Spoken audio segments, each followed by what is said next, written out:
Russ Holly. Get in there, Russ. Here, got a quick snap. Going to throw this slant route. Caught and may go to the house. Motion there by the Hornets.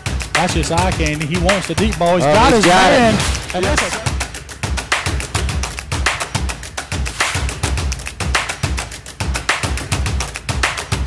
fantastic football. There's the knee, and that's going to be your ball game. What an upset. What an upset. Students storm the field. Students storm the field. What a night. Good evening, Westfield Hornet fans, and welcome to a big night at the Hornets' Nest tonight as the Hornets welcome the Pacelli Vikings from Columbus in a big, big region matchup to end the regular season.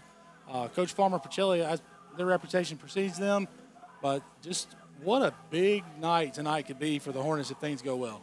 Yeah, all sorts of playoff implications tonight. Obviously, the Hornets trying to win the outright region championship.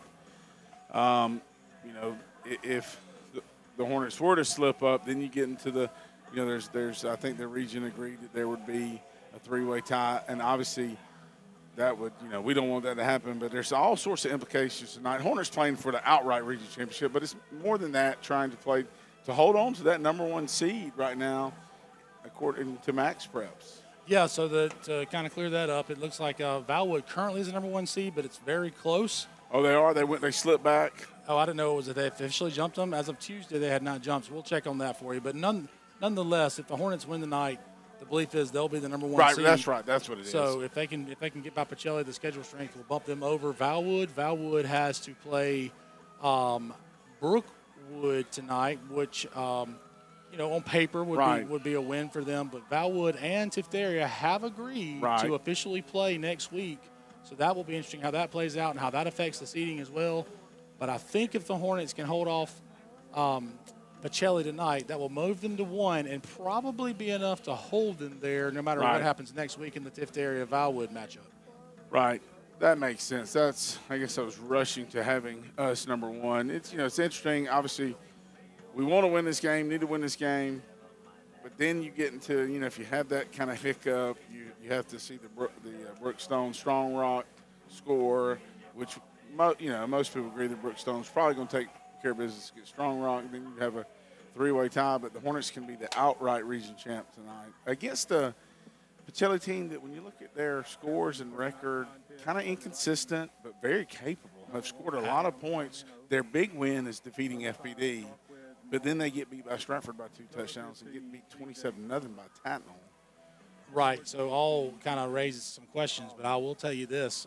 I was down on the field senior night, as many of you watching probably know, and so excited to escort my daughter Hannah as the football manager senior night. So anyway, my point is I was down on the field before a game, and you can see now as the captains approach midfield, Pacelli looks the part. 5 is as good a looking athlete as has stepped on this field, and then the rest of their team's walking out. Not a lot of depth.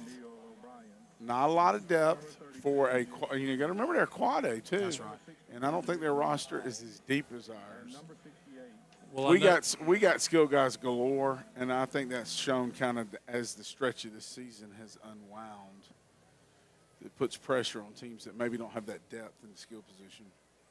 Right. So it will be interesting how all that plays out as we welcome again our region. And let me back up a little bit. Our region, they call them districts now, I guess. But I'm forever going to call it the region. Yeah. We're the only AAA team in the region in a kind of a quirky way that the league does things now. Yeah. Everybody in the region is a quad A team except for us. So it'd be kind of a, you know, a little bit of a statement for the AAA team if they can finish it.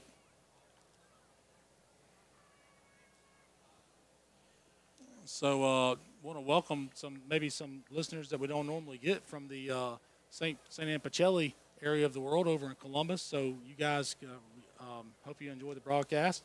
Coach Farmer and I, we're not. Oh, absolutely! I just came from Columbus today. That's right. I almost drowned over there. In fact. For a second year in a row, the sequel to the 8th grade whitewater rafting trip, which I'm convinced that certain faculty members conspiring with my wife. There must be an insurance policy deal going on. So you can see there, Pacelli has elected to receive the ball. I'm not sure if the Hornets won and deferred, but regardless, the Hornets will be kicking off to Pacelli. And your captains for the Hornets, real quick, were Michael Easom, Jackson St. Clair, We got Russ, Neil O'Brien. I think we missed one. Who else we got, Coach? the Mason Easoms Eason. and St. Clair. Yep. Oh, we got a head coach comparison. Sorry, we're doing a lot here, guys. Dwight Jones, 4-4 overall record this year, and our head coach Chad Campbell at 7-2. And you see the region records and the state rankings. Interesting matchup tonight by two veteran coaches. Coach, as we look at our keys to the game, if you want to go through those, Coach Fowler. Yeah, absolutely. So Pacelli's key to the game is they've got to convert on third down and tackling space. We've seen it all year. The Hornets have those quick skill guys. I think that probably could go the other way as well. And they'll need to get some pressure on Braden Gay. I think watching the Brookstone game last week, that was kind of where Brookstone had some success, is trying to get pressure on the quarterback. And for Westfield, need to run the ball. Brock Johnson's come on, proven to be a weapon. Jackson Hare's done it all year. Find the St. Clarity, a little word play there for the brothers St. Clair for Jackson and Stone. And don't commit too soon. Not sure what Brett was going for with that one. Maybe he can explain that to us. But I think he was describing your collegiate dating approach. Philosophy. And I respect that. Oh, boy. Just glad I found the right one eventually. You did. Jim. True Jim.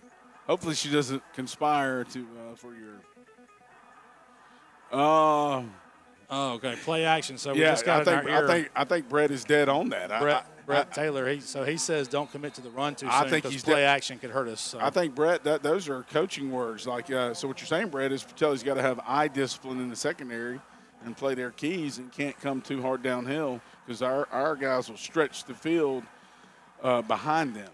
Well, word placement is everything because as you were talking about the dating philosophy, don't commit too soon. Run would be. Right, run. Right. Flee.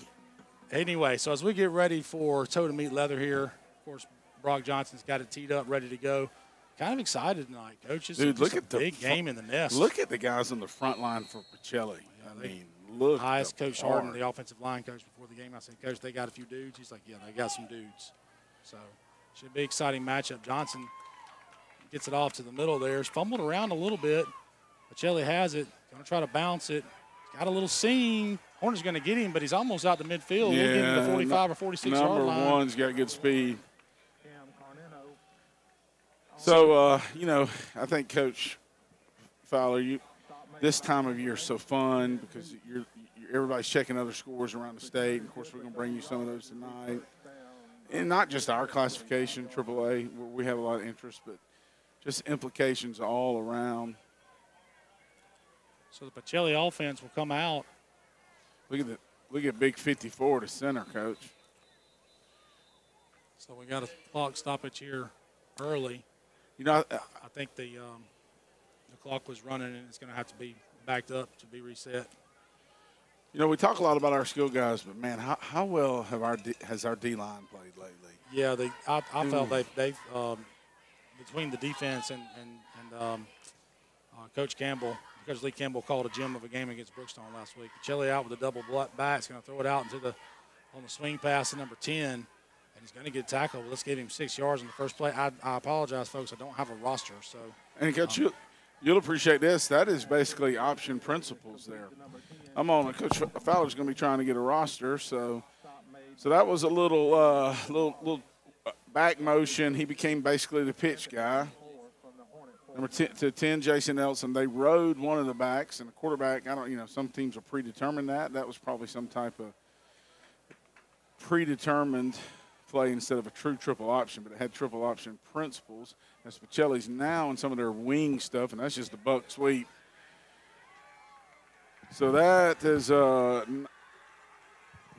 Hornets got to fit that a little more physical. So Pacelli basically went with a buck sweep action there, old wing T play, pulled both guards, a kick out from the near side guard and a backside guard flap. So, Coach Fowler, you're back on. You'd appreciated that last play. A little GT power? Well, no, it was just a buck sweep. Oh, okay. They're at some of their But wing out tee of stuff. some of their, they have some hybrid wing sets. So they'll Yep. go a wing and 2 split backs. Ooh, splitting out number 5. Gosh, he looks like Calvin Johnson going out No there. kidding. He better get on the line of scrimmage, or right now Pacelli does not have enough men on the line of scrimmage. Well, I guess they're calling him on. The jet sweep action going to be tackled by Thatcher Reddick. We'll give him a short gain with maybe 2 or 3 there. That was the old offset the fullback, and you kind of know where the jet's coming. So They did give him 3. Call it 2nd and 7 now for Pacelli's opening drive. it's interesting, Coach Pacelli. In the past they haven't thrown it a ton, but yeah, they still signal their stuff from the sideline. There's some wing tee principles, old school football, but new school in that they line up and get signals from the sideline. Quarterback wearing number 8, like a very successful quarterback in the NFL who's been having a good season. Lamar Jackson, doesn't he wear number 8? He did in college. Yes, and he wears 8 for the Ravens. Even though I don't know if they can beat the Chiefs, Coach. I'm just going to go ahead and say that. It'd be interesting to play out. Both teams look really good. Well, So, Coach, senior night tonight here in the Nest. A huge number, like 26, I think, seniors we recognized across all sports, fall sports. Right. So, very proud of all of them and their contributions to our athletic programs.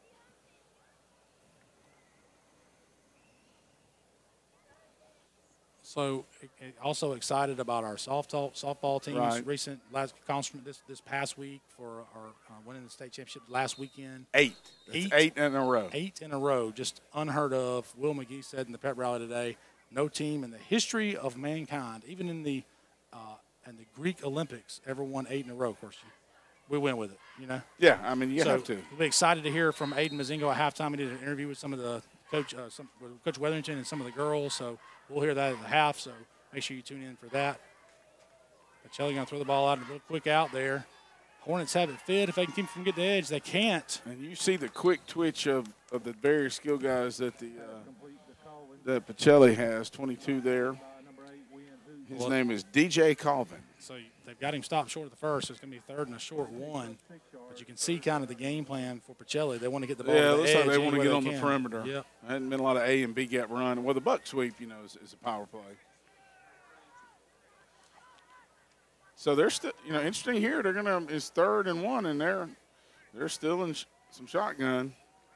It's going to give it off and bounce it. Hornets tackling quickly, but he does get the first down after a gain of about 2.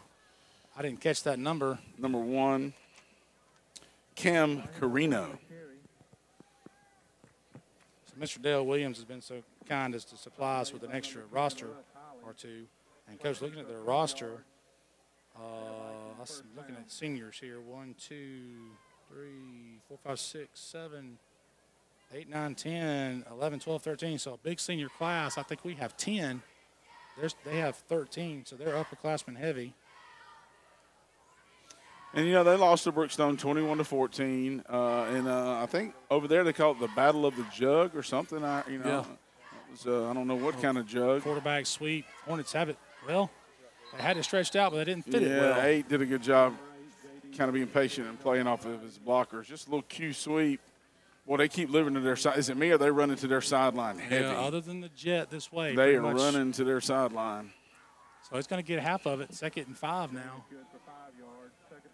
And there's a lot of reasons coaches do that. You and I were talking about this week in PE that you want to be in the official's ear and not get that holding call. That's right. You don't want, you want to kind of be able to see the action. And it might be the right side is stronger. Little scissors. And the Hornets eat it up. But, yeah, you don't. How about that, Coach? I can't remember the last time I saw the scissors play. Ronnie Jones just run the scissors way back when. He kind of got away from it. He did, yeah. To me, that's very dangerous. It is. Coach Jones always worried about the handoff from guys that aren't used to handing the ball off. I just think in the modern game of football, defense is a little more upfield. And So 3rd down, and we'll call it a long 4, almost 5 now. Big play here for both sides. This might be 4-down territory. And I would imagine this is going to be 2 runs. I don't know about the kicking game for Pacelli, but And there's the offset fullback, so you're going to have Jet right here. The quarterback dropped it, and he's got to make an open field tackle. They force him out. Good play there by Win Hoots. I think that was Win Hoots to force the quarterback out of bounds. And they were coming Jet down here, had the fullback offset.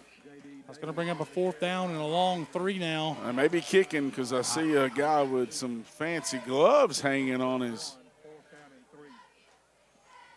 They're going in with a special ball. Yeah, a special kicking ball.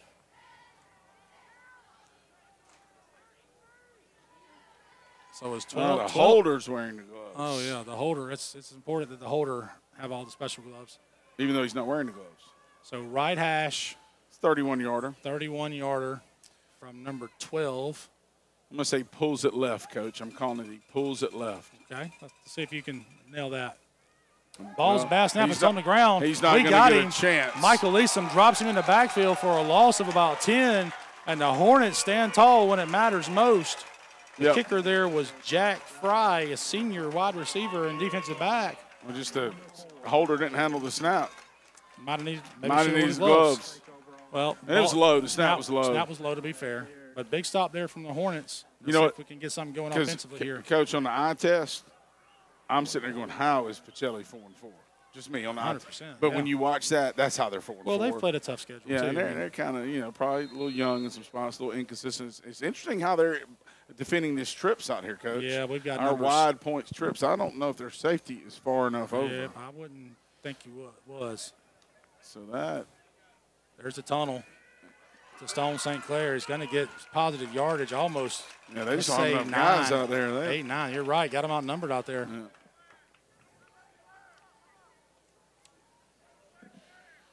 And so we come in with probably what's going to be some run personnel. Yeah, I see Drew Wolf. I see Thatcher Reddick. It does look like maybe brought in a little beef to run the ball. But look at the size Pacelli's got in the box. Yeah. Hornets with the 2 tight set with Johnson at running back. Coach, and they're a 5-man front. Does that look familiar? That's kind of a head up nose and they got a man off the edge unblocked. I think we were trying to pull the guard to kick him out and it just didn't get there. It was too fast. Well, they're a zero technique there. They're head up on the nose and looked like one of the tackle to us was in a head up or a 4-eye, maybe inside eye. And so that odd front, historically, Pacelli's played pretty good defense in the box against the run game. They've been pretty stout the last few years against the run game. I don't know, the points that they gave up against some teams. They haven't given up a lot. Now they got the nose shaded. So Gay takes the snap back in the game. He's going to swing it out there to Hare. He's got the edge. Yeah. He's got some room to run. We'll give him a gain of about 10 or 12. And that's a great first down. That's a great adjustment by Coach Campbell. Oh, you want to bring pressure off the edge to the field, and you have no flat player. Yep. I mean, they got too many guys in the box. They don't have a flat player. Boy, it looks like, and I know it's the angle, but it looks like Braden Gay is just whizzing that ball right by the defensive ends. Yeah, as he just crashes. I mean, you can't just run crash done all the time, can you, Coach? No, you can't do that. No, double knife. No. Double knife. And got a little one-on-one matchups out here, Coach. 2 guys on 2 guys. Let's see what we do. It looks like maybe a run set with the receivers being so wide. 8 guys They're going to go off tackle to the right. Jackson Hare makes a great cut to pick up about 8 yards again. Pacelli's safety's got to break down. He's just come screaming. Pacelli's safety did a good job getting a run read, but he's just. Let's give him 9 on the play. Yeah, look at that block. Look at that. Look, good block on the edge. I believe that's Rigdon. They just put in Johnson, I believe, a quarterback. See, Coach, second one just crossed the 50. Not a bad spot for a shot. Yeah, we're in a little overset. Yeah. No, actually, we're not. We're a little empty. A little double tight. Double tight with the H to the Johnson downhill, giving. And look at Wilt Leonard. Wilt Leonard kind of pushing some people around. The Hornets keeps the drive going. Getting off the ball. Hornets make a personnel change here. Got a good first drive going here. Love to see him capitalize with some points here. Oh. I think Rigdon McCall took, or that's not Rigdon, excuse me, Sammy McGee took off his helmet to adjust it, and they're going to make him come out of the game for a play. So Maddox Davies will come in at left tackle for Sammy.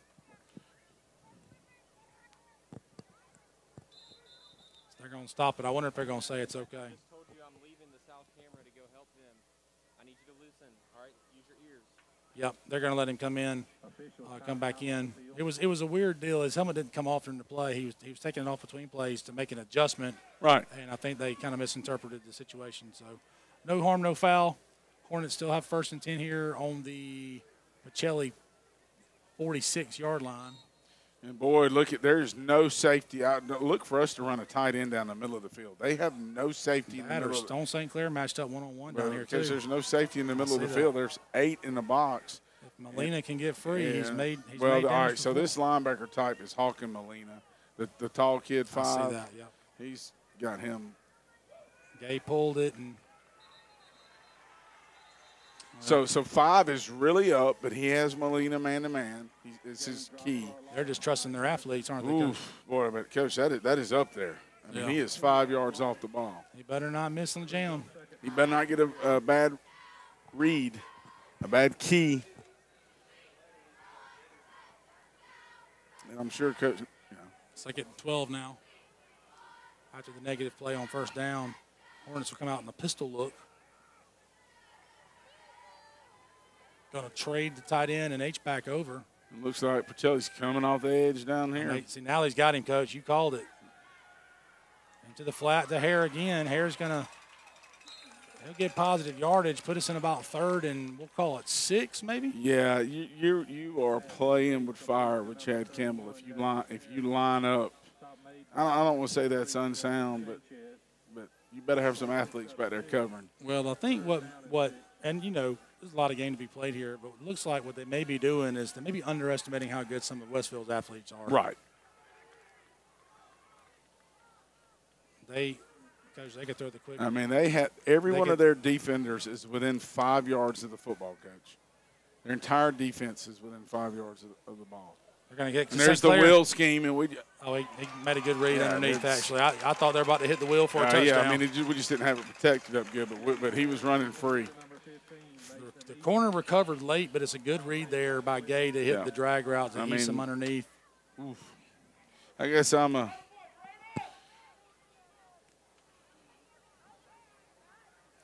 Not only that, Coach, but if you can make those little completions and if you can hit the edge with the run, you're asking guys to not miss tackles all night long. But now listen, the Pacelli defense is well coached though, so it's not it's just different styles. Hornets might have got away with moving. There's a wheel. Going to cut it back. That's wheel principles from the running back. Well, he breaks the tackle. Fight for extra yardage. Yep. That's running back wheeling out of the. Looks like a flag on the ground. So you're bringing that guy off the edge, and nobody's accounting for the running back. Maybe the linebacker 52 was good. That's a good ball. Boy, Braden Gay looks comfortable early. He does. We got a hold on the Hornets, though, but I think it's after the 1st down. So let's see what kind of happens on them, how they mark this penalty. Because that Whitehead did our middle school game, our last middle school game of the year. Ooh, next to last. I remember him now that you say that. Yep. Holding on the Hornets is going to back him up 10 yards from the spot. I think it's going to be 1st down, though. It might be one of them weird things where it's 1st down and about 7. Let's see if it works out that way. 1st and 6, if that's the way they're going to do it.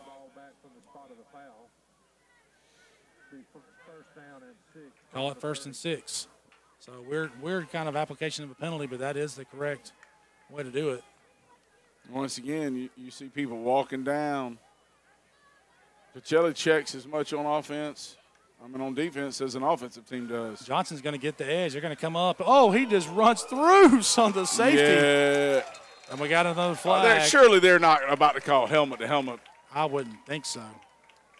I wouldn't. He's saying holding. You don't see the targeting call very often. I'm saying on the offensive guy. I'm trying to see where it was. That ain't helmet to helmet. That's helmet to sternum. Another reason you break down, Coach. It seems Johnson gets one of those a game. Another reason you break down. Yeah. I'm no physics major, but I know if you're running and you're lower than me and my center of gravity's high, I'm going to take the brunt of it. Yep. So they're going to mark it from the spot. It's going to be 1st down, and I'm guessing around 15. I mean, who's the holding on? I didn't catch that.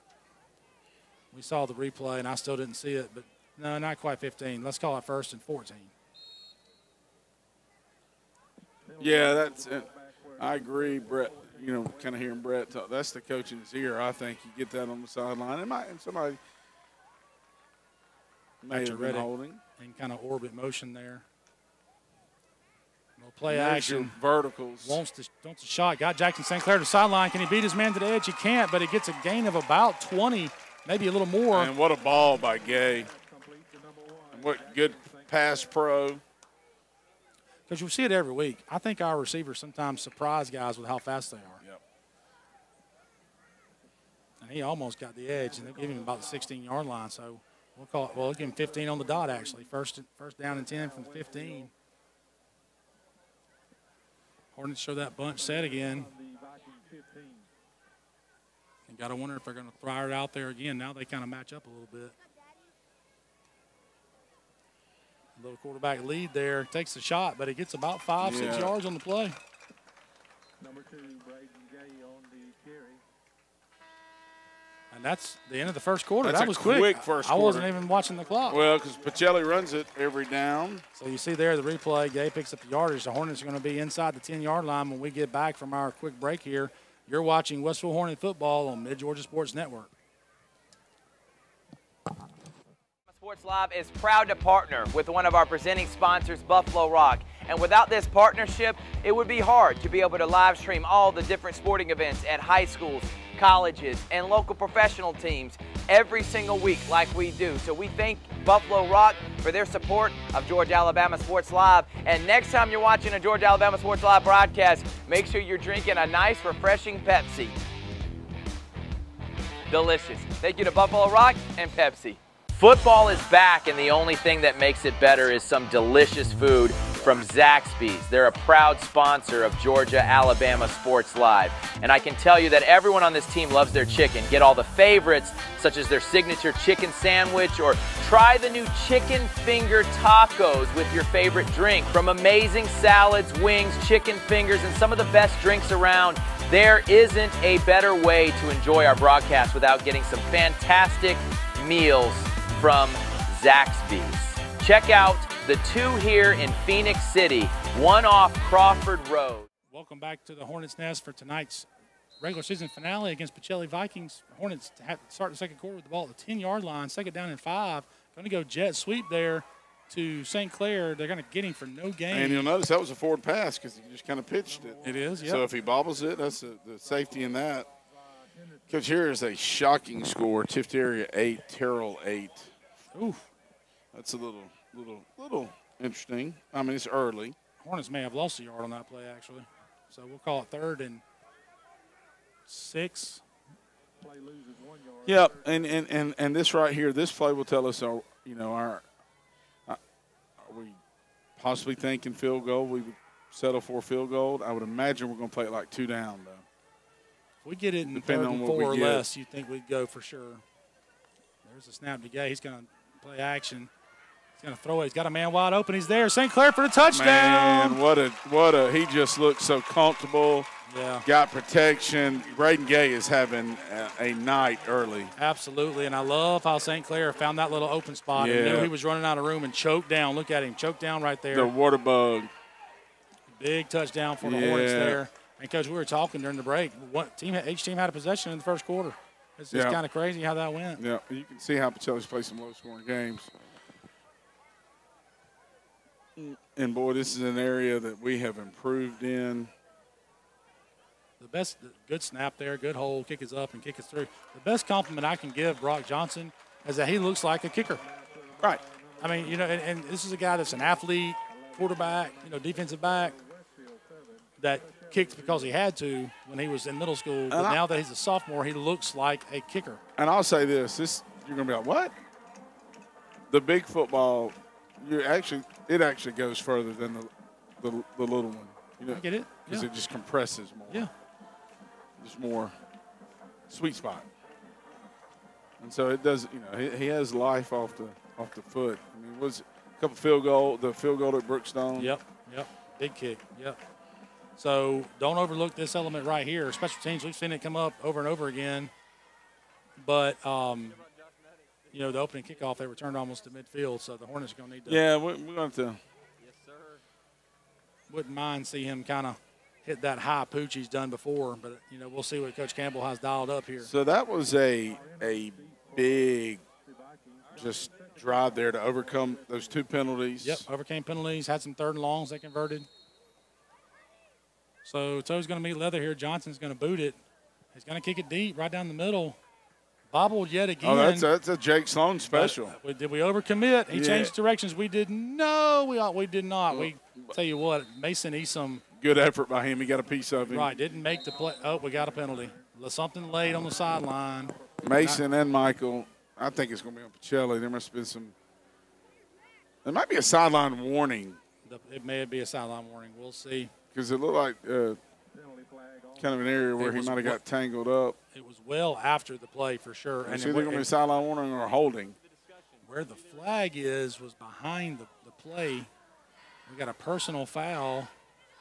What is he calling? He didn't point anyway. He didn't point either way. I guess maybe they're still discussing it. So I've got a personal foul on the Chattahoochee River today. yeah, I heard you tried to drown my nephew. No, he hit me, knocked me out of the boat. He's too light. He got knocked up in the air, and I need you sitting beside me. So You and I can hold it down. No, I've been on that river once. Not happening again. Yeah. So the annual 8th grade river rafting trip over to Columbus today for all you folks in the Georgia Alabama Sports Network. Beautiful They're listening. downtown area. Just the No, whole. it is. They've done. It's just. They've done a good job over the last decade or so, really revitalizing that area for sure. At the Whitewater Express, they're getting some free. I don't know if it's advertising or not because we haven't exactly talked in a positive light. Well, I'm sure the kids loved it, but after you nearly choked to death on some of that wonderful Atlanta wash-off, some of that hooch. Chattahoochee River, Some of that. you know, like 90% of the Atlanta sewage drains into the Yeah, I Chattahoochee. know. I'm feeling a little.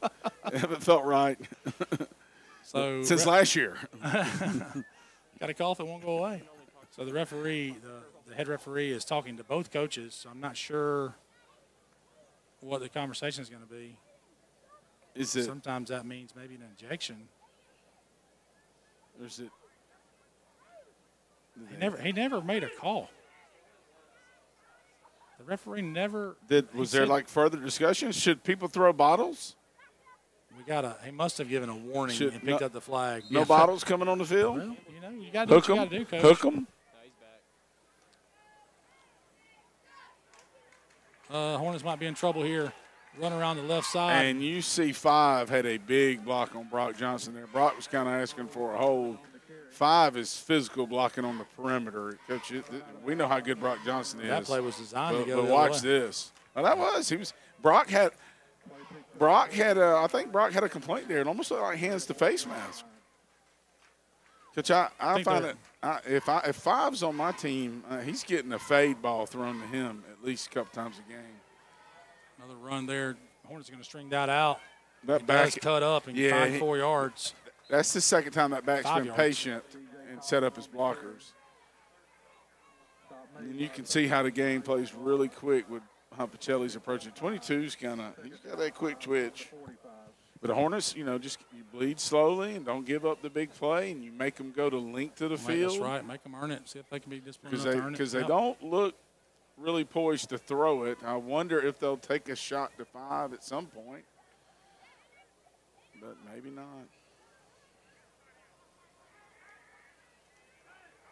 Gonna run it again. We got him in the backfield right there. Drew Drew Wolf. Wolf. Coach, what a pickup. What a pickup Yeah, for the okay. Hornets there. Drew trying to kind of, and I say he joined the team late. It was before the season started, but it was late. Drew in loves the preseason. weight room. Oh, doesn't he? Love the weight room. You can be a good football player. Hornets with a line change. If I may go a little hockey reference. Yeah. 3rd down and 7 for Pacelli. Again, make them earn it. Get a negative play. See if they can recover. Just seems like the real positive plays that Pacelli has had so far, they're actually, the back is bouncing something that's supposed to be between the tackles.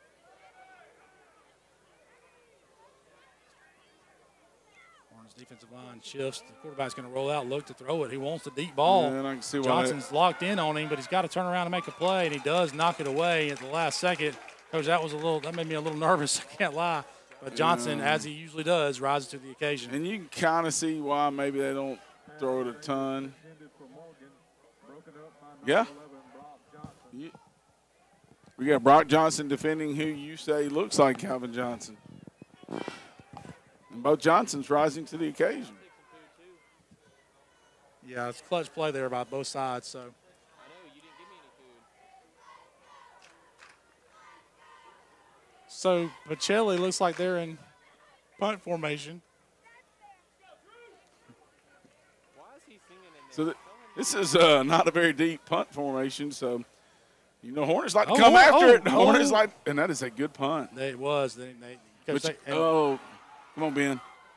Holbert is going to go down inside the 10. Unfortunately, dropped the punt, but he did possess it in the end, Yeah, which is important. he avoided catastrophe. Mark that down, Coach, because we may get one of those before it's over. Yeah. Because Ooh, that was- I don't know how that punt ball got through there. If I you'll mean, see here on the they're replay. at 8 yards off the ball. I'm not. I mean, it might have even been tipped. I mean, almost ran into the kicker, too, by the way. Did a good job of really kind of pulling up on that. But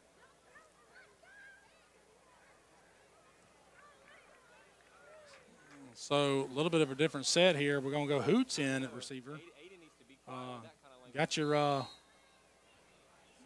got the speed out there today. Maybe trying to take a long shot here, a deep shot out of your own end zone. Going to run the jet again to St. Clair. He has to give a little ground. He's going to find positive yardage. What a bug.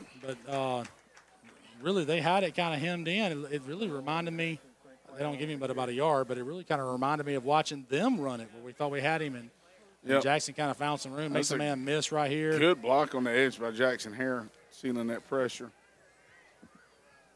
28, Zach Ellis on the stop. Y'all got to stop doing So that. I wouldn't be surprised to see if here comes Singing that in my ear. I'm about to go home. Here comes Ben Holbert into the game. He's going to line up at the X receiver spot. And again, they got everybody within 5 yards of the ball, Now Coach. you got 5 wide And we're in empty principles. through the bubble. St. Clair makes a man miss. Can't get away from the second guy. They are going to give him positive yardage, maybe only a couple. That's a good job flowing down the line by that defensive lineman. Sure was. I don't know if he's a linebacker or defensive line type, maybe a linebacker. So it brings up a 3rd and long for the Hornets. Call it 3rd and 8. Yeah, and if we don't convert here after punt, Pacelli feels almost like that punt situation for Yep. them where we bobbled it. It's an offensive play Right. to move which obviously we don't know how far we would punt it. There's that bunch set Yeah, again from boy, the they Hornets. are really, and now we tail motion to empty. And No, it's me. I released He's got to get rid of the football. I'm not sure if that was a pass or a fumble. The ball's on the ground. that's I think they're calling it a fumble, but the Hornets what got we it back. recorded. Yeah. Oof. Now we're going to have to punt from inside our own 2 And yard those are the line. things that I think our coaching staff, we feel got to clean up for the long-term goals, clean that consistency up. Yeah. That's almost beating yourself. Right. So I said Who inside got- our 2. was it Gay that recovered his own fumble? I'm not sure, but inside our own 1, we were talking about that today. I guess if there's one little thing, and I'm not being critical. I don't want anybody to think that, but one little thing I think Gay Mike could work on is just throwing that ball away sometimes when he gets people around him. Sorry, Coach, I'm in your way. I want So to see. Stone on the back line getting ready to punt. Gets it out. Gets a little wobbler out. It's not a long punt, but it might be effective. Got to grab it. And we do eventually down it, but it's only out to about the 28-yard line. And like I but- said, so basically the whole series of events was a 30-yard play for the Right. with 30-yard more at, just kind of. Kind of goes back, and again, I don't like calling players out, but so I'm not going. But we got to field the punt cleanly. Got to field the punt cleanly, and we got to pass pro a little better. But I mean, we can't, get out of that. You got to get out of the shadow of your own goalpost at the very least there. But the Hornet defense just got to rise up. They've done it all season, so see if they can rise up and stand tall again here. Rise up. Trying to protect that 7-0 lead. I hate to even use that expression, but the Falcons just That embarrassed was themselves. hideous. We didn't talk. We normally talk on Sunday couldn't do it. text. I couldn't Yeah, I do was it. like, when am I going to get the proverbial? Those balls on the ground. They've had Over some- the quarterback's head. He's going to get on it, but that And you- actually is like a good punt now. Yeah, and they've had some high snaps. You've kind of been seeing it coming. Yep. So they'll Yeah. lose a solid 10 yards on So that. there's your 40-yard punt. 2nd and 20 now. What were we punting from our 1? Yep. There's your 39-yard net. Yep. Yep. Not to mention it's 2nd down. Coach, I'm feeling a turnover coming. I feel it. I kind of feel it. Yeah, this is where Pacelli looks completely uncomfortable. Like you can see, there's a coach over there very frustrated and animated. They're completely uncomfortable with this personnel. They got a guy coming on late. They're not going to get. They're going to have to take a timeout, or maybe. I mean, Yeah, they're going to have to. It's going to be a delay. They got it. Yep, that'll be their second call timeout. it's just it's hard to be wing tee, run, and then you got second forever. Right. You know. Tell you what, let's take a quick break while the teams are. We'll hear this quick word from our sponsors here on Mid-Georgia Sports Network.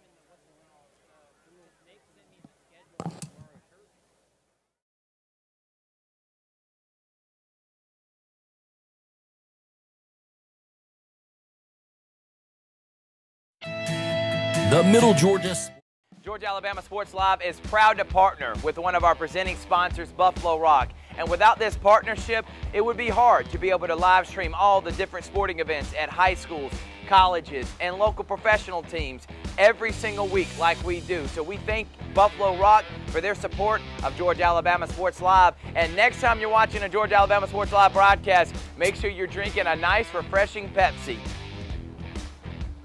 Delicious. Thank you to Buffalo Rock and Pepsi. Football is back.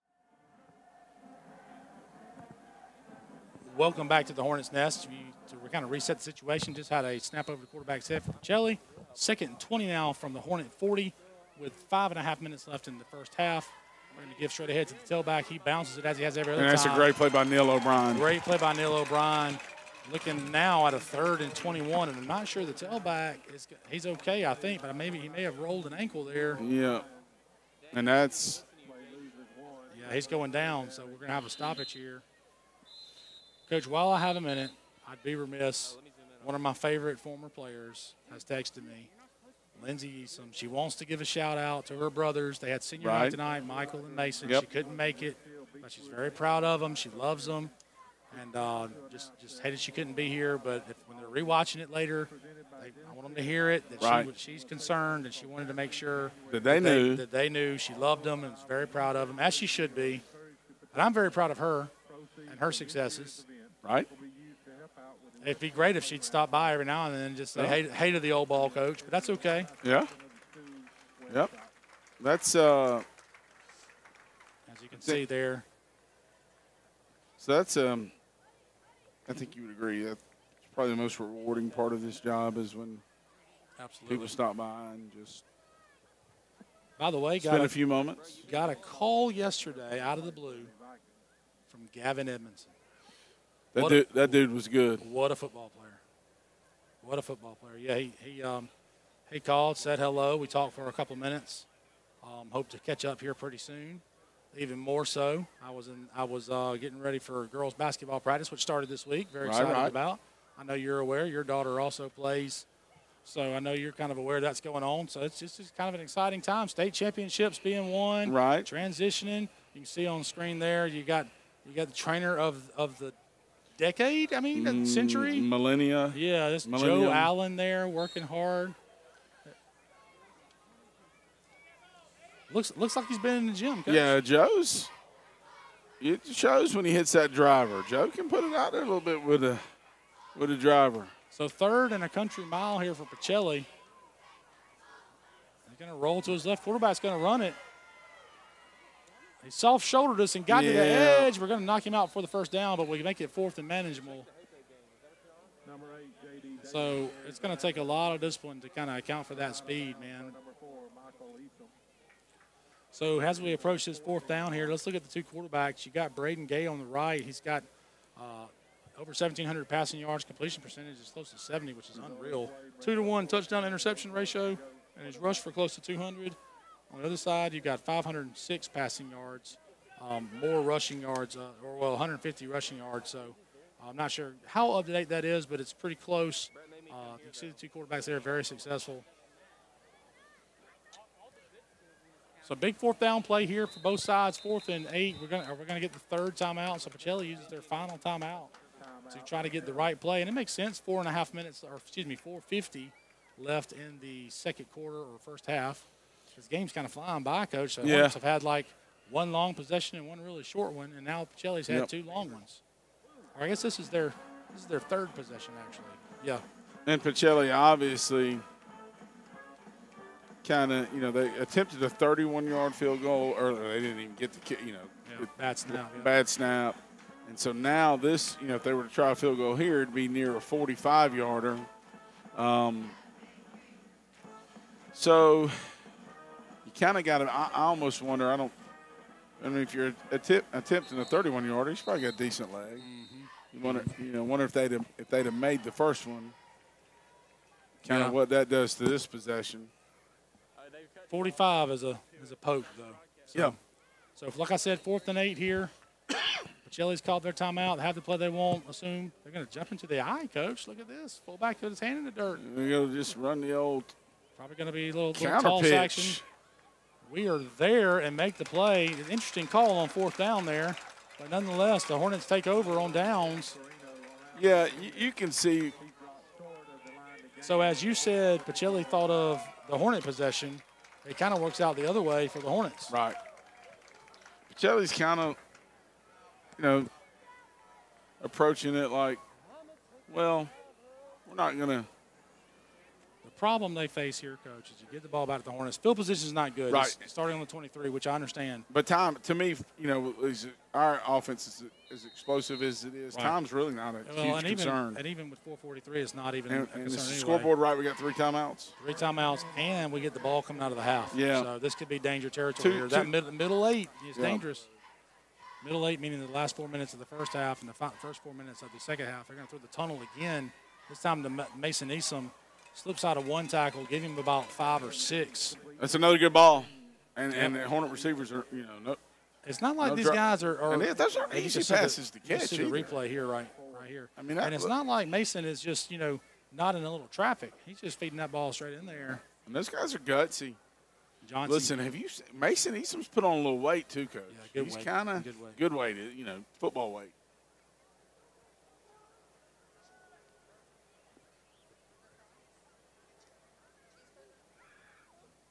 Johnson's going to go off right tackle, makes a man miss, going to pick up the first.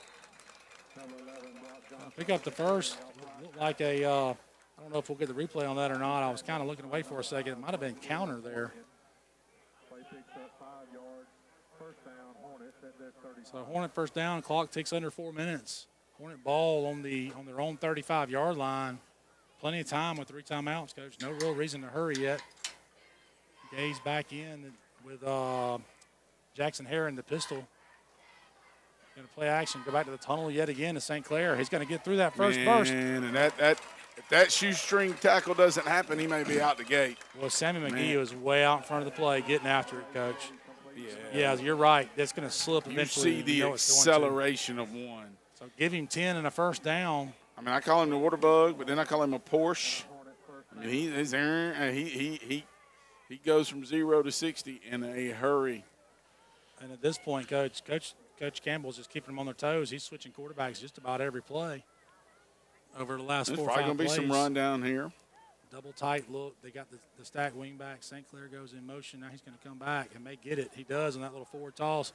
He gets the edge, makes a cut, going to make the play out of bounds. Pacelli does. I'm gonna say something. Jackson St. Clair has expressed 6. interest in playing at the next level.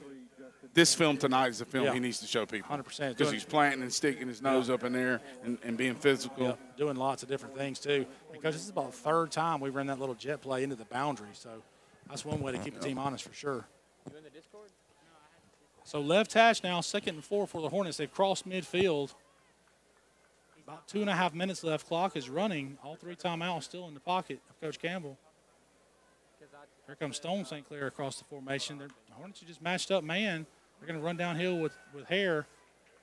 Give him a couple. I think we're going to be short of the first down. We are. It's going to be third down now and maybe a 1.5 or 2. Boy, and that corner was out there pressing Stone, wasn't he? I mean, he Sure was. taken away inside. He was inside leverage.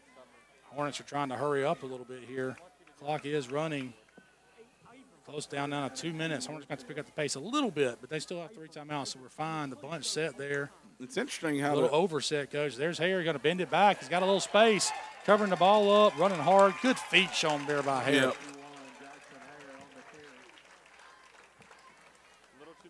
So you see your replay here. That's a good block by Molina on the edge. Not sure what the defensive end there thought he saw. He ran right by the ball. Well, not on the edge, but in the box, a down block. Clock under 2 now, 1:45. The same set look from There's the your Hornets. overset to the boundary. You kind of keep it to you. It's the same set they showed last play and ran Hare. They're going to go quick little smoke screen to Stone. And Dances a he's little. physical, too. Ticks down under 1/2, 1.5 left now. I don't know, I mean, it looks like St. Anne Pacelli's trying to defend that bunch trips and straight man, and that's hard to do. Yeah, it is. I mean, you're just all bunched up. It's almost like you got to – and now they're trying to go 2v3. It's the same set You know, again. Coach is going to They check the play. Look at it again, little pump fake, and he's going to try to run with it. Probably should have just thrown that one out of bounds. now listen, St. Anne Pacelli might be like, okay, we'll just go two versus your 3 to the boundary. Yeah. So timeout there. That's going to leave them second and a real short 1. Third, and they back him up a little bit, 3rd and 2. So he lost a yard on the play. Probably should have just thrown that one over to Steve's head out of bounds if he didn't like it. But now it's 3rd and 2. You know you're in 4-down territory, and you probably are in Johnson's range at this point, pretty close to it. Coach, you can't help but wonder if they're going to at some point pump fake that smoke screen and hit something over the top. Yep. Send the blocker. Send the block. The guy that looks like he's maybe stalk blocking or the screen guy. And he's What just did kinda, Ronnie Jones used to call that? He called it. He had a name for it. I can't remember now. All I know is the DJ is spinning the tunes up here. We got a little Montel. So under a minute, 58.8. James spinning them tunes. So under a minute, 58.8 left in the James half. Beelan. We are 3rd and 2. Yeah, I didn't know he called for him. Right on the fringe of Johnson's field goal range, probably. So downhill to give to Hare. He's going to pick up the first. That's a good hard run. That is a great hard run. Oh, that's got to be a 15-yard Yeah, penalty. that's going to be. I'm not sure they even saw it, but that was ridiculous. And then Sammy's got to be careful. Sammy kind of. I'm not sure the referee saw it, but that was some action behind the play. And Coach, let's say this about Molina. He's kind of got that edge where he can bait you a little bit. Oh, he I does. like that. Calls himself devious. That says a lot. He's a little devious. So pistol set there. So he's self-named. Okay. Clock Come is up with a running. name for myself. Under 40. Stone St. Clair does a little orbit motion there. Going to run play action. Got to throw that one away. I think, he finds his man. What a throw on the run. He's not going to get in, I don't think. You look at that throw on the run, though, Coach. Let's make sure he gets up. Is that Mason Easton? Yeah, he's good. good. I think good. he's mad he didn't score more than anything. Look at that throw on the run. Hornets get a timeout with 26 seconds left. Coach Braden Gates feeling it tonight. Yeah. That looked a little bit like the play we hit St. Clair on the touchdown with, but obviously it was a different receiver. I don't know if it was. It may not be. Maybe the same route concept anyway.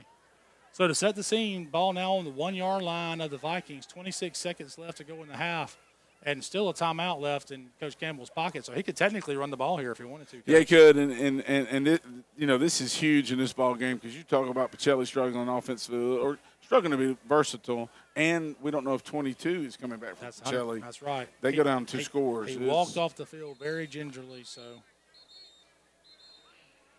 the Hornets have their play. Johnson, I see going into the game at quarterback, so you have to wonder if it's going to be quarterback run or maybe that little toss jet they've been running some to St. Clair. Yeah, I think it's close enough. I would hope to be just vertical. I think it's close. Interesting set here. Got a Yeah, little power eye look out of the gun. Call that. Well, I think that's that box set we've been. Yeah, that's what we've been doing. And he is going to Well, I'm not sure he got in. They might have held him up.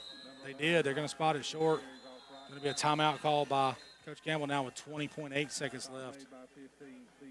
Yeah, you're right. It was that single wing look. You're right. But it was too tight. You know, it basically looks like some of the stuff we did late in the year. Yep. But we went unbalanced. So timeout there called by Coach Campbell. Now both teams have burned all 3 timeouts, which is really the only thing that's kept this half from kind of ending very quickly because both teams running the ball the way they have. And we've thrown it a good bit, but we've completed it. So the clock has been running. You got to start thinking, like what those numbers that Braden Gay has put up this year. That's kind of. Have we that's thrown an incomplete pass? I'm trying to think. That's video game stuff. Have we thrown an incompletion in the first half? I don't remember one. Not saying there hasn't been one. I don't know. I have a bacteria in me from the river. I can't think.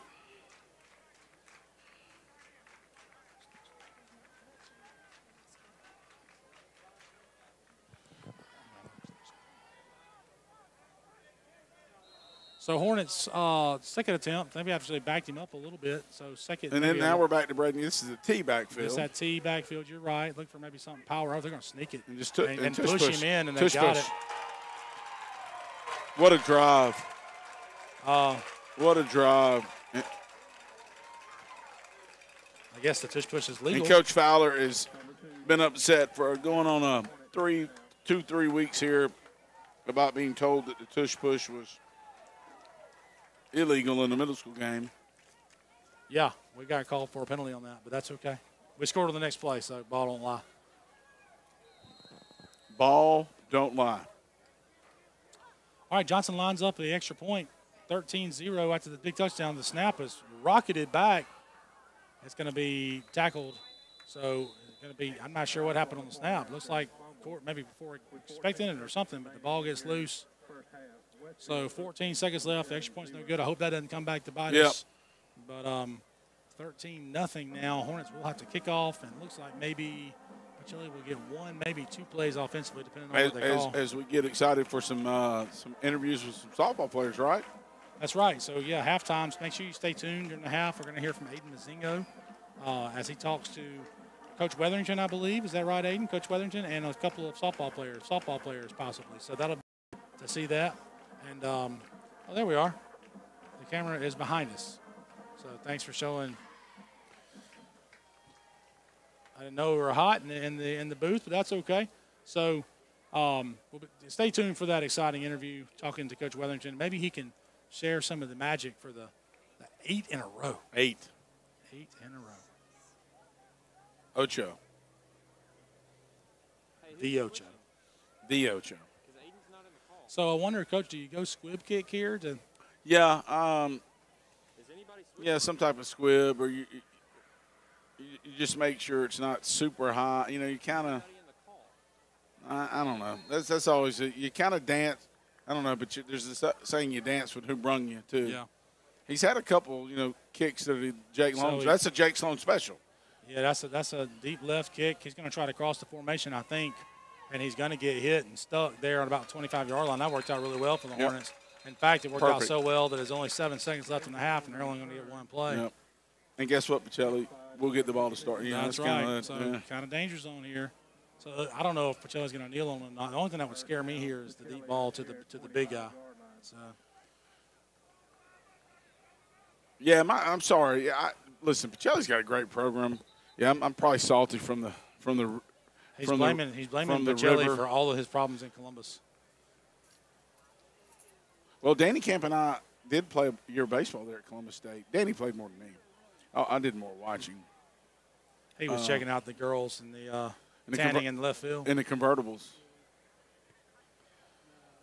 Looks like Pacelli is just going to take a knee right here and end the half, which the Hornets will gladly take. So that'll end our half. Stay tuned for an exciting interview from Aiden Mazingo with our softball program. And we're going to hear from our sponsors first. And we're watching Westfield Hornet football versus Pacelli Vikings here on the Mid-Georgia Sports Network. be the best option for live streaming of prep sports in the Mid-State. We have expanded our coverage this sports year to various broadcasts of Westfield School athletics and multiple GIAA.TV championship events. MGSN is also developing our own video production operation, now known as Middle Georgia Video Production. MGSN and MGVP have the capability to provide live streaming options to support broadcast of live sports, local events, concerts, business meetings, and much more. Not only can MGVP execute live broadcasts, but we also excel in post-production video creation, allowing us to capture your most precious moments, brand your product line, and publicize any event on your social media pages. Let MGVP, with our live streaming experience and production capabilities, partner with you or your business for all of your video production needs. Get your running shoes ready for the 3rd annual Houston Healthy 5K Fun Run and Wellness Expo in collaboration with the Mayor's Health Initiative and the Houston County Health Department. Saturday, September 21st. This great family event includes a 5K, a 1-mile fun run, and a health and wellness expo with free wellness screenings for everyone. For registration and location information, visit hhc.org. It's the Houston Healthy 5K and Wellness Expo, Saturday, September 21st. Powered by Houston Healthcare. So what exactly is Houston Healthy? Houston Healthy is a healthcare initiative powered by Houston Healthcare. This initiative was created to enhance the overall health and well-being of our community. And here's how you can participate. Anytime you make a healthy choice, like eating a healthy meal, going to an exercise class, or just walking the dog, take a picture, preferably a selfie so we can see you, upload it to your favorite social media platform, and use the hashtag Houston Healthy. Let everyone know what you're doing to make Houston County a healthier and happier place to live. Remember, hashtag Houston Healthy. Healthier today for a better tomorrow. Okay, we're here at the Westfield football game. I'm here with Coach Ryan Wetherington, the Westfield softball coach, coming off an 8th state championship victory last Saturday at Columbus, Georgia. How are you doing today, Ryan? Doing well, doing really well. So excited, proud of the girls and what they accomplished this past weekend. So it was awesome to be a part of. Yeah. How does it feel to win your 3rd straight state championship as a softball coach? Blessed. Like I said, just blessed. Just proud of these girls. The work that they put in, the effort that they put in. You know, starting back in summer when it's 105 degrees outside and just grinding. You know, all up for that weekend that we get to go to Columbus, and they showed out again this year, and extremely proud of them. And just an honor to be able to coach some great athletes. Yeah. Saturday was a little bit of a scare in the first game. After that first game, what did you tell your players going into the next, if necessary, game, knowing that this was on the line, this was winner take all? What was your mindset that you were trying to instill in your players going into that last game? Yeah, they hit us in the mouth that first game. They came out and you know, kind of put it on us, and like I said, we knew that Piedmont was going to be a good team. You know, they were going for 4 in a row. We were trying to complete our 8th straight, which we were able to do. So we knew they were going to be a tough competition, and you know, like I said, they hit us in the mouth that first game. And basically, the message after that game was just, you know, it's still ours, right? It's still ours for the taking, right? You know, no reason to panic, no reason to get flustered or anything. Let's go out there, let's play our game, let's continue to swing the bats well. We had swung the bats pretty well up until that first game on Saturday. They kind of slowed our bats down, but then we were able to pick it back up in that second game and really, you know, carry that momentum that we've had. Okay. And like you said, the bats, they were kind of a little cold in the first game, but the second game you guys caught fire around the 4th or 5th inning and scored about, I don't know how many runs, but it seemed to be as many as I could count. But so what was this season has obviously been one full of, you know, ups and downs, a lot of adversity. So how did you as a coach talk to your players in overcoming this? You know, just staying positive. You know, one of our messages this year was just have fun, right? Have fun. You know, there is a lot of pressure on these girls when the program has been so successful, and you know, and so they don't want to lose. They don't want to be that senior class or whatever, that team that didn't win it consecutive. So there's a lot of pressure there. So the message was really just have fun, relax, play our game. This is what we work for. This is what we're practicing every day for. And they did. They executed. The seniors stepped up, and that was another big thing. I relied a lot on our seniors, right, and their leadership, and they stepped up this year as leaders and really took this team to where we wanted to finish. So I was proud of them. So yeah, So now we're going to get some player interviews now after we got done with Coach Weatherington. Awesome. Great interview. It was awesome interviewing you, man. Thank you. It's great. Yes, sir.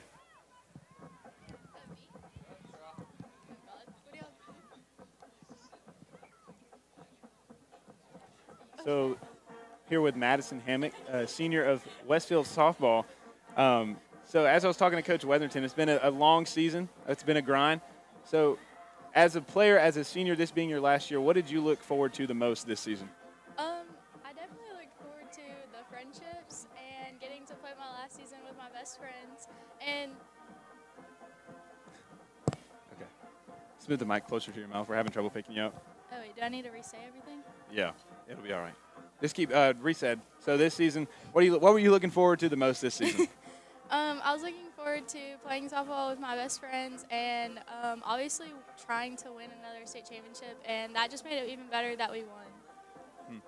Yeah, our 8 made it great this season. Of course, with you being a 4-year starter, 4th in a row, so that was great. So now we're going to move on to the next player. So we'll do Lauren Davidson next. She's the pitcher for Westfield softball, another senior. We're going to get another player interview here, and then we'll do one more after, and then we'll send it back down to you guys. So here with Lauren Davidson, 4-year storied career at Westfield. So I'll ask the same question I asked Madison. What were you looking forward to the most? What was your goal as you went into your senior season? I was looking forward to making good memories with the people that I played softball with for the past 4 years. And it's my last time playing softball, so I was looking forward to it. Well, I mean, team chemistry is a big thing with this team especially, and I could definitely see it as they were playing last week. They really rallied around each other when they got into a tough spot. So another question for you. Pitching in a state championship game, what is your mindset going into it? Because I know it's a lot of pressure, but obviously you've been there before. But what is your mindset going into a game like that? I was really nervous. It was lots of pressure, but I was really trying to do it for the team because I really wanted to win it because we had been struggling all season. So winning it would have been like a big thing for us. So I was really nervous, but I wanted to do it for the team. Yeah. Obviously nerves are going to be a big thing going into a game like that, but, I mean, ice in your veins, as they say. You really look unfazed out there on the mound. So thank you for interviewing with us, Lauren. It's been a pleasure. We'll get one more interview. Riley Nelson will be our interviewer, and then we'll send it back down to you guys. Okay. Here with Riley Nelson, another senior at Westfield softball. And again, it's going to be kind of the same thing. We'll ask, what was your mindset going into this last season? My mindset was just to focus on doing good and hitting great because we knew we lost our starting pitcher last year, so we knew we had to hit really well. So I think that was my main mindset, is just hitting this year. Yeah. Also, as one of the senior leaders of the team, when there was adversity that happened, especially in that first game Saturday when you guys kind of got hit in the mouth, as Coach Weatherington said, what did you say as a word of advice to your fellow teammates? I just said we were given a second game for a reason, so I knew we could do this, and I trusted my team, and I told them that I know we have the power to hit, and I know that we can do this. So.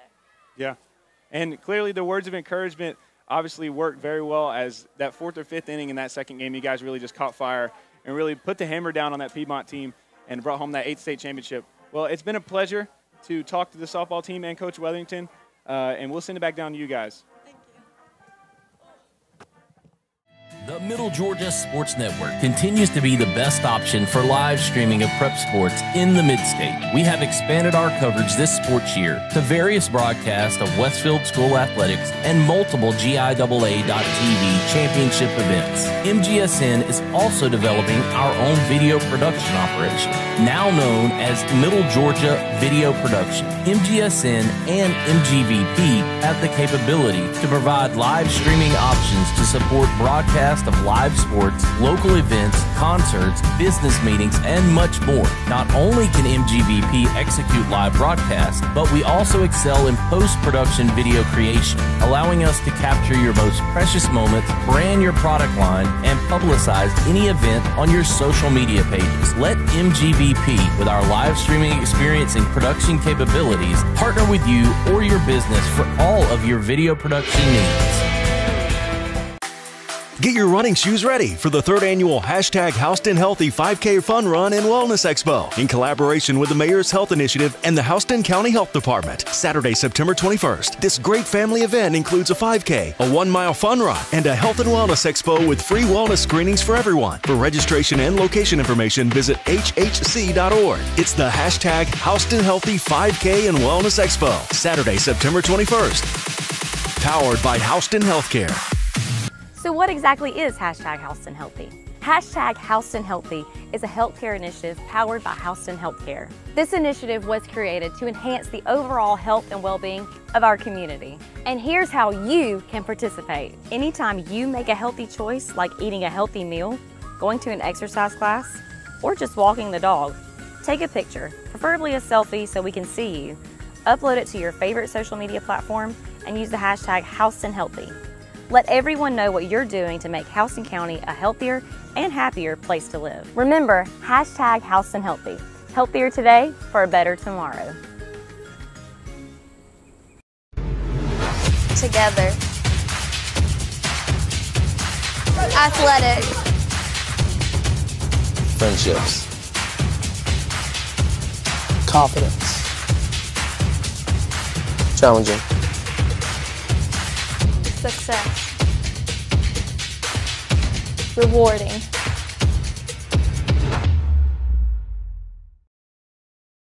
Sports Live is proud to partner with one of our presenting sponsors, Buffalo Rock. And without this partnership, it would be hard to be able to live stream all the different sporting events at high schools, colleges, and local professional teams every single week like we do. So we thank Buffalo Rock for their support of Georgia Alabama Sports Live. And next time you're watching a Georgia Alabama Sports Live broadcast, make sure you're drinking a nice, refreshing Pepsi. Delicious. Thank you to Buffalo Rock and Pepsi. Football is back, and the only thing that makes it better is some delicious food from Zaxby's. They're a proud sponsor of Georgia Alabama Sports Live. And I can tell you that everyone on this team loves their chicken. Get all the favorites, such as their signature chicken sandwich, or try the new chicken finger tacos with your favorite drink. From amazing salads, wings, chicken fingers, and some of the best drinks around, there isn't a better way to enjoy our broadcast without getting some fantastic meals from Zaxby's. Check out the two here in Phoenix City, one off Crawford Road and the other on US 80. Thank you again to Zaxby's for sponsoring Georgia Alabama Sports Live, and make sure you call them for all your catering and tailgating needs this football season.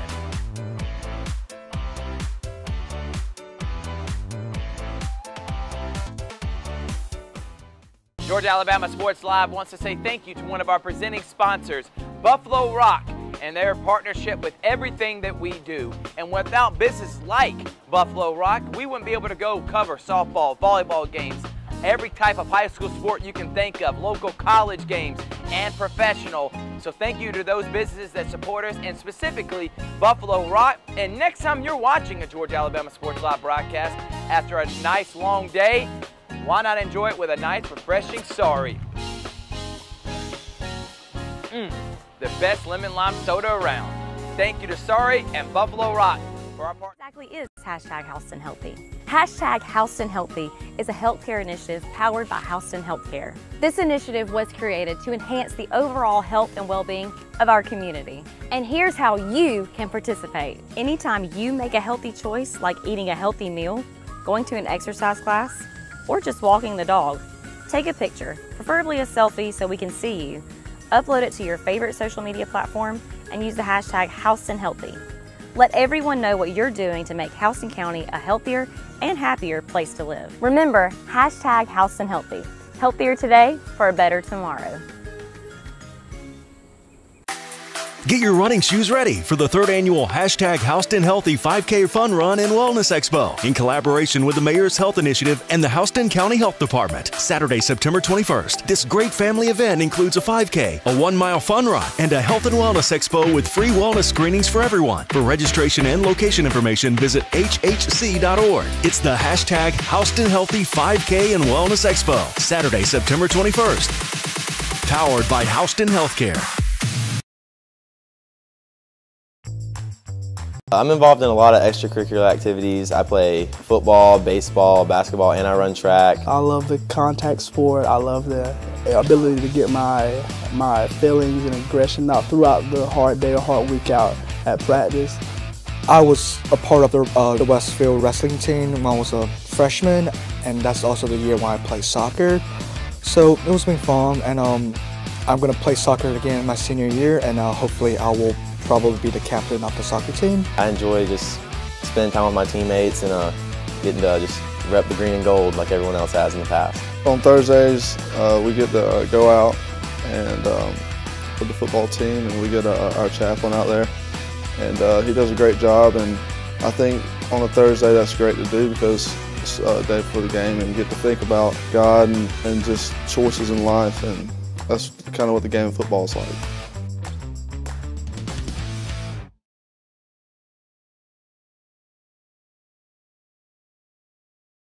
Get your running shoes ready for the 3rd annual Houston Healthy 5K Fun Run and Wellness Expo in collaboration with the Mayor's Health Initiative and the Houston County Health Department. Saturday, September 21st. This great family event includes a 5K, a 1-mile fun run, and a health and wellness expo with free wellness screenings for everyone. For registration and location information, visit hhc.org. It's the Houston Healthy 5K and Wellness Expo. Saturday, September 21st. Powered by Houston Healthcare. So what exactly is Houston Healthy? Houston Healthy is a healthcare initiative powered by Houston Healthcare. This initiative was created to enhance the overall health and well-being of our community. And here's how you can participate. Anytime you make a healthy choice, like eating a healthy meal, going to an exercise class, or just walking the dog, take a picture, preferably a selfie so we can see you. Upload it to your favorite social media platform and use the hashtag Houston Healthy. Let everyone know what you're doing to make Houston County a healthier and happier place to live. Remember, hashtag Houston Healthy. Healthier today for a better tomorrow.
Welcome back to Westfield Hornet football here in the Hornets Nest in Perry, Georgia. Westfield with a halftime lead over the Pacelli Vikings from Columbus, 13-0 in this big game for the region championship. If the Hornets can hold on, they will be the region champions, and we'll have to wait and see what kind of happens with the state rankings. But we think that may end up with good things, as we discussed earlier in the program. So you can see there on the screen kind of what's happened. The Hornets' only 2 losses, a tough one at Deerfield, and I know the guys would like to have back. And again, a tough fought game at First Presbyterian that really turnovers determined the winner of that game. And the First Presbyterian is going on to have a good season. Although, Coach, I've heard that they had some injury problems in practice this week, may have lost a quarterback. Are you serious? Yeah, I think the quarterback might be out, and I also heard they lost a linebacker also. So the quarterback is in Major Simmons? I couldn't tell you. I don't know. I just heard that they had an injury in practice this week. I don't even know how official that is. I don't want to be spreading rumors. So it has been that's been the story, and that's kind of interesting because you're talking about that's the team in Quad A that's trying to repeat, right? And we know the team, the AAA that's trying to repeat has the word on the street is them serious injury issues. We'll kind of see how all that plays out. That's right. Team nobody's talking about except for us is Bullock Academy. He looks really good and maybe poised to make a run. Running the Georgia Tech some flexbone stuff. Yep. Aaron Phillips down there used to be head coach at Edmund Burke. Now he's at what's interesting. He's at Coach Swap. Bullock. Yep. So we so a couple of interesting scores from around the state. Valwood is kind of as expected, but they're taking advantage of Brookwood up big at the half. The most interesting score though that I saw at half. Tift area 16, Terrell 14. Yep. And my report is that there was a missed 2-point conversion from that being a tie ball game. So interesting stuff coming from there. Tift area heavily favored. Terrell, the number 7 ranked team. Tift area number 3. So it'll be interesting to see how that one finishes up. But we get ready to kick off the second half. Westfield will receive the ball up 13-0. So an opportunity here early for Hornets to get the ball and maybe, Coach, I hate to say it so early, but maybe put the game away. Kick is away. He's going to kick it deep. It's going to be fielded by Jackson St. Clair. We've seen some fireworks from this team. He's got an alley. He's got an alley and some speed. He's got to just beat the kicker, Coach. And he gave him the soft shoulder. He gave him the soft shoulder. Wow. Coach, he's fast. I'm just telling you. I don't know what else to say. Well, and I shouldn't discount the blocking that was made. The alley was created there by the blocking. The kicker had an angle, and he gave him the soft shoulder. That's elite speed. I'm just telling you, the dude can play at the next level. I hope somebody takes a shot on him. Man, there's the replay there. He just runs away. And that's such great discipline by Mason Easom. It was. Not to.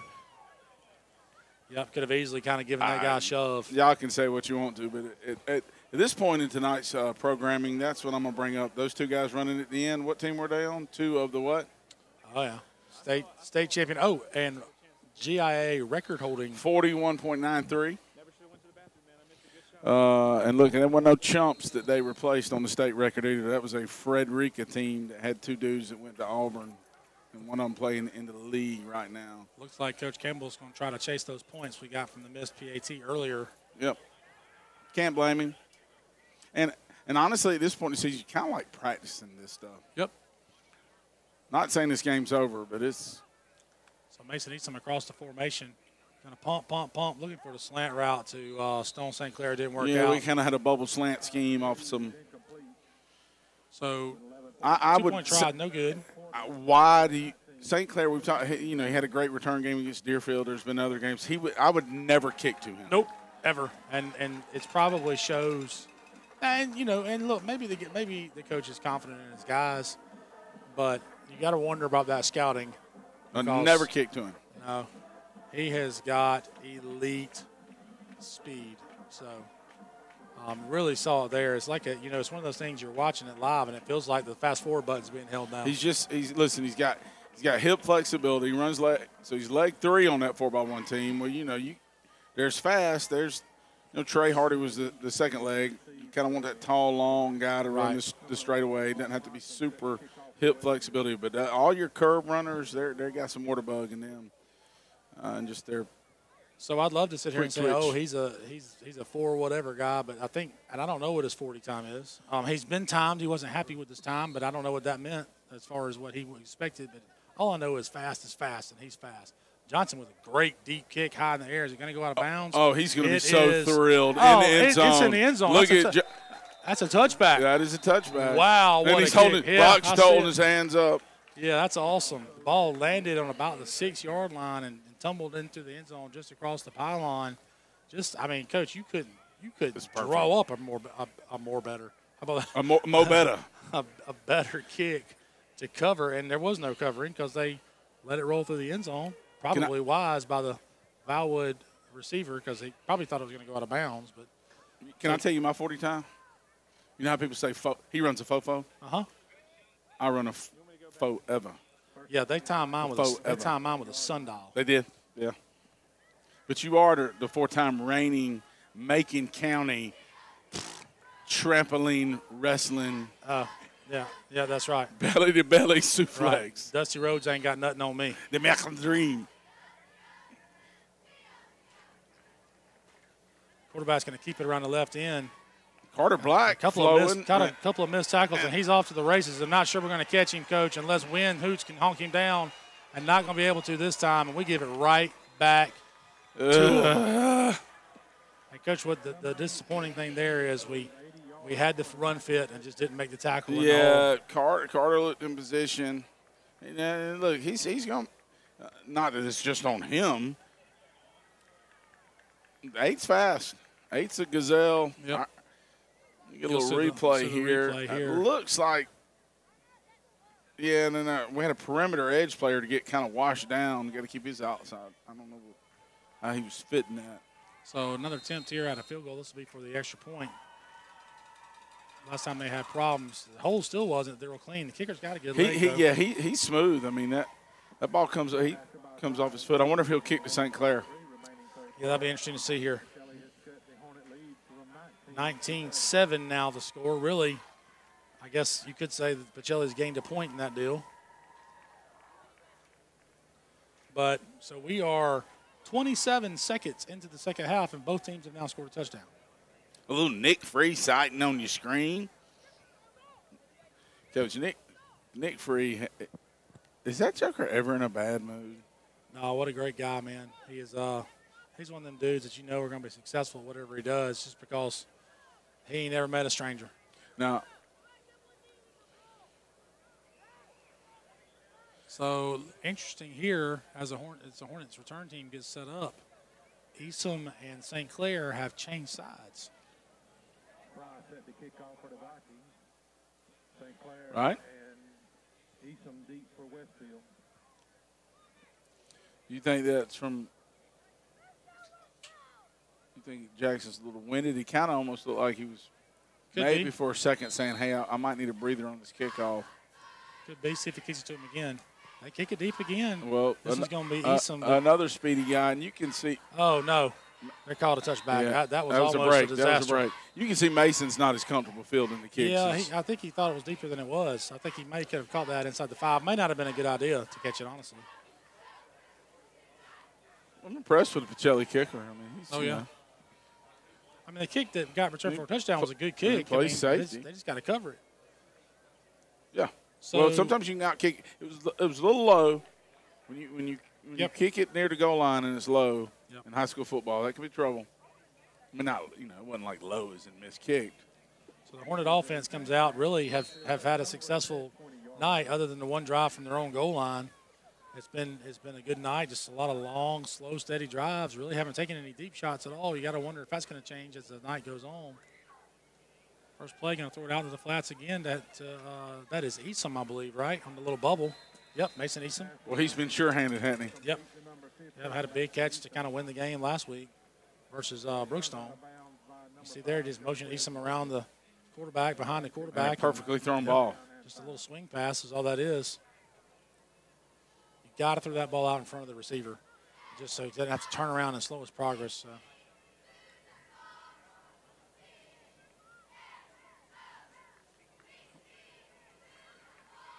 the Hornets showing that double tight look again. Power read. Here trying to meet his man to the edge. Can't get there. That's a good play by 25 for Pacelli. Give him positive gain, though, of 2 or 3 yards. Going to bring up 3rd and short for the Hornets, maybe 3rd and 2. Naseem Hudson-Henderson. Well, that's a good play by 25 and the perimeter guys. Jackson Harris got deceptive speed. He does. I've said that for 2 years now. He really does. Showed me that in middle school running the counter and just exploded. I remember one specific play particularly. Right. So that little bunch set we've seen again. To the boundary, but another double tight look. Going to go downhill to Hare. No, excuse me. Quarterback's going to keep it. Gay spins off a tackle, takes a shot. Yeah, it takes a big hit, but that's a good physical run. But give him the first down. Yeah, teammates helping him up. Little zone read, I'm assuming, unless it was a call deal. Coach, that you start adding that. You start adding that element to what we do offensively. If you're a D coordinator matching wits with Chad Campbell, there ain't enough hours in the day to chart all the plays and sets. I know how hard and how much he works, and it's tough to match it. So again, same set, bunch into the boundary. Going to be quarterback lead. Gay's he's going to get the edge. He's got out to the outside. Stiff arms number 17. And listen, and you notice away from the open side to the tight end side, St. Anne Pacelli's been rolling that corner up, but real vertical. Right. He's not outside what they call a hard corner. Right. And because he's not a hard corner, he lost contain. So you're going to see some personnel package or different package subbed in here for the Hornets. Thatcher Reddick turning around and coming back off the field. So the corner over there, it's not number 5, it's the other guy. He's Stone St. Clair motions. Obviously, it's a different set, but you can give up that edge. Harewood showing that's his good a great feet, run. Showing good feet. I mean, he's done that. We talked about that earlier. We'll give him 4 yards on the play. And Coach, they had somebody kind of at his feet right there at the line of scrimmage and made him miss. He's a big boy. Yeah, he's shown he can run through contact, but I've really just, again, been impressed with his feet and his footwork tonight. So call it 2nd and 6. And, boy, he is stoic. He doesn't, whatever the score is, whatever the situation, you're not going to get a ton of emotion.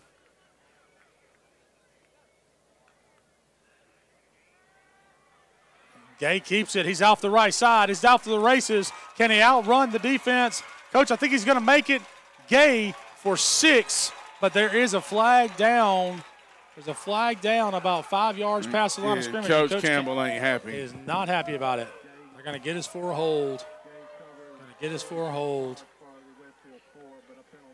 So after the application of the penalty, if the flag is right in the spot, I think it'll be about second and 13.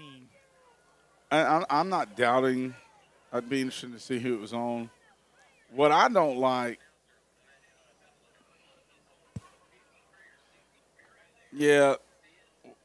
but I don't like, we're getting some stuff from the trailer that it's on number 63. I don't like whether we hold him or not, that guy's out of the play. Yeah. He's running upfield, just haphazardly into the backfield.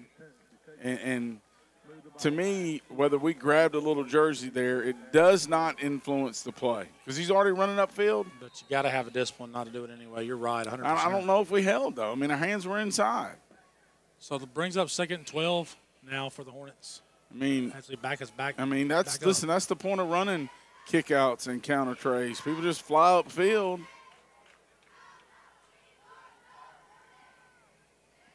Play action, going through the tunnel again. That ball gets tipped to the line of scrimmage by number 68.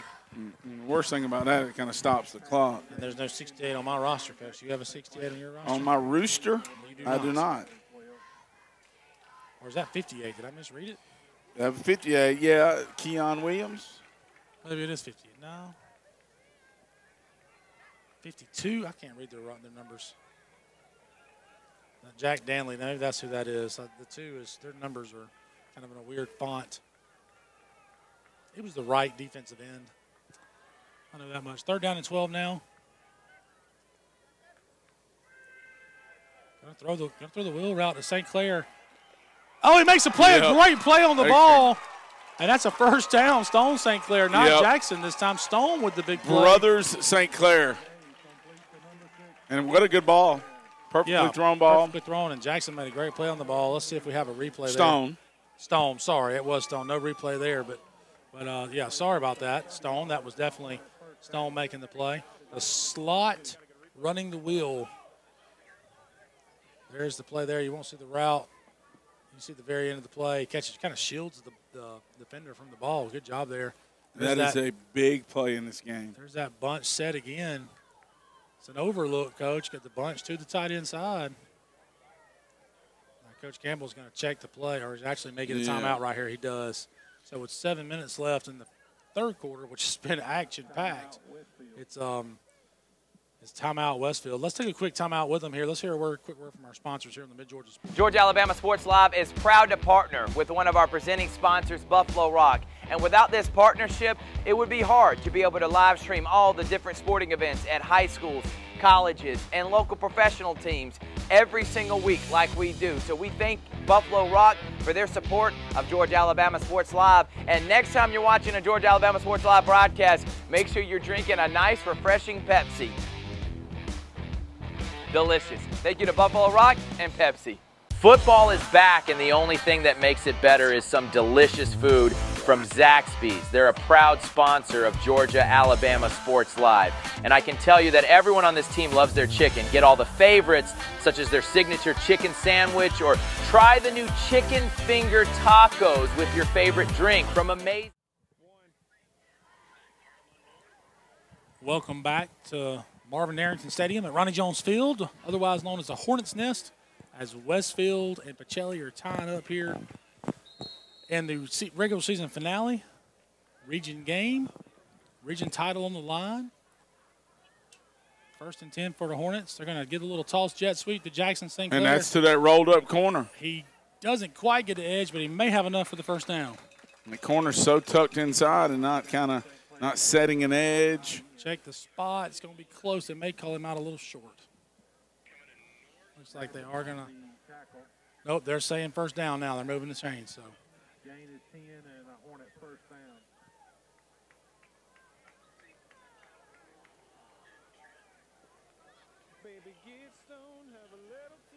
The Hornets bring in their, whatever you want to call it, your Wildcat package or whatever you want to call it. Well, Coach, you talked about a certain team being banged up, but this is a big score out of Macon real quick. I'll get to it after this play. There's Johnson off right tackle, going to cut back up inside, hunting for contact. Give him a gain of about 3, maybe.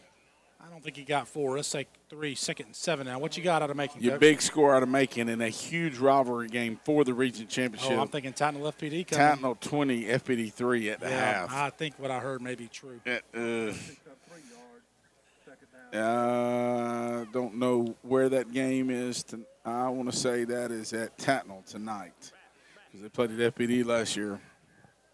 That's no guarantee sometimes with the new cycles. So the Hornets will show a trip set here with the back spread out. So an empty backfield with Gay. They're going to motion Mason Eason to the trip side. Oh, he's got Jackson St. Clair wide open in the end zone up the seam. There's no safety in the middle of the field. It's just a mastery class of how to scheme up a defense. Yeah, there's no safety in the middle of the field. Now we're getting some flags for unsportsmanlike. I didn't see anything. They were kind of posed. It was kind of posing. He might have posed.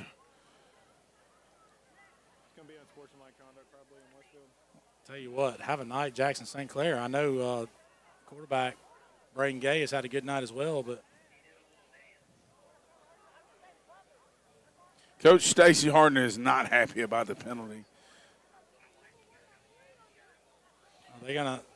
I don't know if the option is there, but I'd want it on the kickoff personally. But you kind of do it. Yeah, looks like they're gonna. There's some confusion on the spot on where that penalty will be applied. Looks like, yep, they'll take it on the kickoff.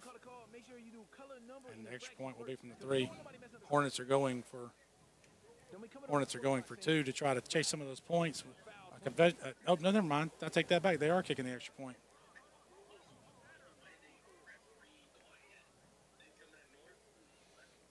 So Valwood's up on Brookwood 32-0 at the half. Did you say that earlier? I know Brookwood's down. I mentioned it. Yeah, I knew it was Brookwood having a tough year. I promise you, Shane Boggs will get it back going again.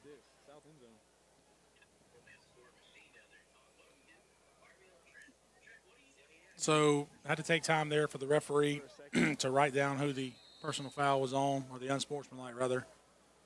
So now we look like we're ready. Court calls for the snap, gets it down. Johnson with another great extra point to make the score 26-7. Hornets with 5:42 left in the very long third quarter.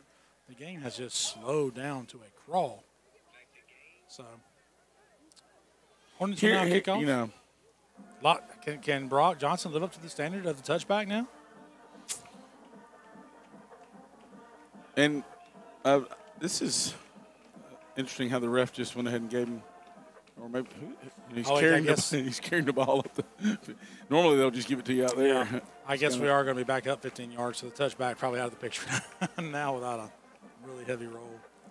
As you see, the head official now explaining to Coach Campbell exactly what the call was and why it was called. Maybe Coach Harden's more upset with the white hat for calling it. I know Coach Harden is just about out there on the field. Coach Harden with a lot of head coaching experience himself. They're saying, wait, what just happened? He said personal foul on Bocelli declined? What? I'm not sure what just happened there. That signaling didn't make sense. We would have not declined one.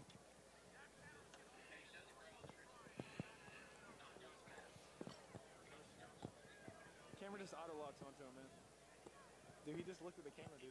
I'm not sure what's going on. Anyway, it's hard to hit. You know, we don't have the in-stadium microphone like you see on TV or at a lot of bigger games. Right. So we're having to kind of discern a little bit just from inferences, and that's not always easy to do. So Johnson will kick off from his 25-yard line. So you're discerning and inferring. Doing both. Inferring and discerning. And it's tough to sometimes do that when you don't get It's great. like the Beastie Boys, rhyming and stealing. That's exactly the reference I was going for.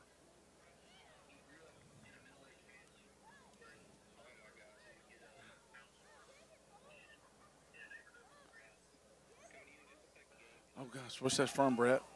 Brett's giving us a soliloquy Can here. they hear, Brett, can they hear you right now? So you're just in our ear. Yeah, we're going to leave that alone. Yeah, I turned it off. Brett's walking to a field that you just don't talk about. Yep, no religion, no politics. Are we going Sammy Kershaw? Let's talk about politics, Johnson, religion. that's a great kick, too. I mean, he's fielded on about the 25-yard line by the Vikings. That's a be great dropped. tackle. Who was that on the tackle? That was Stone and Wynn. Stone, yeah. But so, Bocelli ball at about Russ Hiley. 43, almost 44-yard line, but another great high kick. That ball was from the 25 and fielded at the 30, so that would have been fielded at about the 15 or inside the 15 at the 10 if it was on the – so pretty good kick. Little Banks Red exciting. Luke Wicker getting in the game, getting valuable experience. Brooks Bentley. The Hornet coaches have done a good job of building some depth throughout the year by playing some young guys, and they're getting these valuable minutes now in a game that's very important. So Valwood ball near midfield. We'll call it the 44-yard line.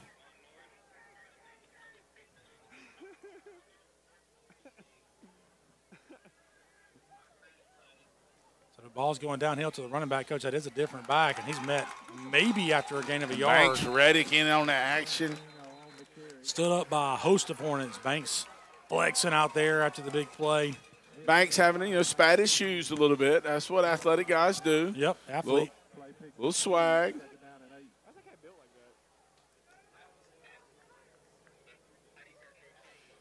Some of the guys on the sideline dancing a little bit. Of course, Sammy's always got a little rhythm. With the big play that Pacelli had, it feels like they hadn't had the ball much. That's right. This half. Looking to pass. Quarterback's going to tuck it and run. He's got a little room, and he's going to flank it. And so he's they got a guy block. Yeah. Step out of bounds. That's the same guy, number 8. So that's going to be a gain of, let's call it 15-yard lines and a first down for the Vikings. Well, no, yeah, 8's been the quarterback the whole game. I was wondering because the quarterback graphic we put up, it was it had 6, but it's been 8. Well, he might be hurt or something. John Thompson, is that Georgetown, Hoyas? Yeah, had some eligibility left. Kind of a slow, reader of the defense. There's throwing the ball on the slant. We hit him, makes the catch. Good catch there, but he took a lot of contact. And you'd like to see Carter just he'll get better at that as he gets older. Keep climbing just a tad, and that hook curl. Drop, yep. So second down and 4 now for the Vikings, and they're moving the ball. Got some positive momentum.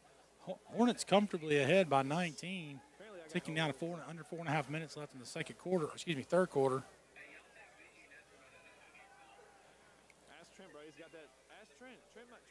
There's the handoff to the back again. Going to try to bounce it. There's just nothing there, Coach. He doesn't quite have the wiggle as the other back. Look at big Sammy McGee, Boss Hog, and Michael Eason. Come on, buddy, get up. He's just a little shaking up. Made by number 52, Sammy McGee. Play picks up 1. So Sammy, you think Sammy's got any energy? Is he demonstrative at all? Oh, Samuel. So now it looks like number 1, the guy that's playing. Caleb Andrews in the game. Number 1, the now playing running back for the Vikings, is limping around a little bit, Coach. So.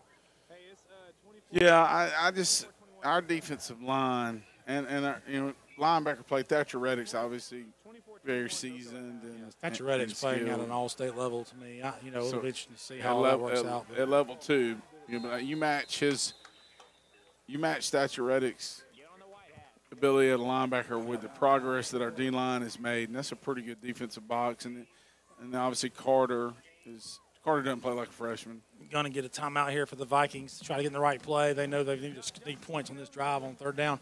So an interesting kind of, dilemma maybe. I guess that's probably the right word. But I was talking with Coach Weatherington after his All-State meeting, and I'm not saying it applied to us, so I don't want anybody to think that. Right. But when you think about football, right, and really it's softball too, but let's think about football because that's the context that we're in right now. Right. So all region and all-state meeting happens. Let's go all-state meeting happens, okay? Right. Well, you're at the all-state meeting in AAA, and you've played all these quad A teams. Right. So most of the teams in AAA haven't seen you. Right. So does that hurt you getting guys on the all-state team? It's bizarro world, and I'm not saying it's bad. And listen, I was, whole array of just changes that are kind of unconventional for us guys that have been doing it in this league for a long time. Right. It's just kind of interesting. So it's going to give back to one there. One gets walloped, but he gets the first down. I'm back to your point, Coach. It would just bother me that if I had somebody that I felt was worthy of All-State and didn't get it because they didn't have the name recognition, the face recognition, and it hadn't been seen by those coaches that are voting on it. Well, and I don't know. I don't even know who made All-State yet for the softball team. I'm not sure it's been announced, so I don't know. But Piedmont was the region runner-up, and they played a legitimate AAA schedule. Right. So it stands to reason that some of the schools they played would vote for the Piedmont players, even though we beat them in the state championship game. You mean the state runner-up? Yeah, state runner-up. Yeah. Sorry, yeah. Yeah, absolutely.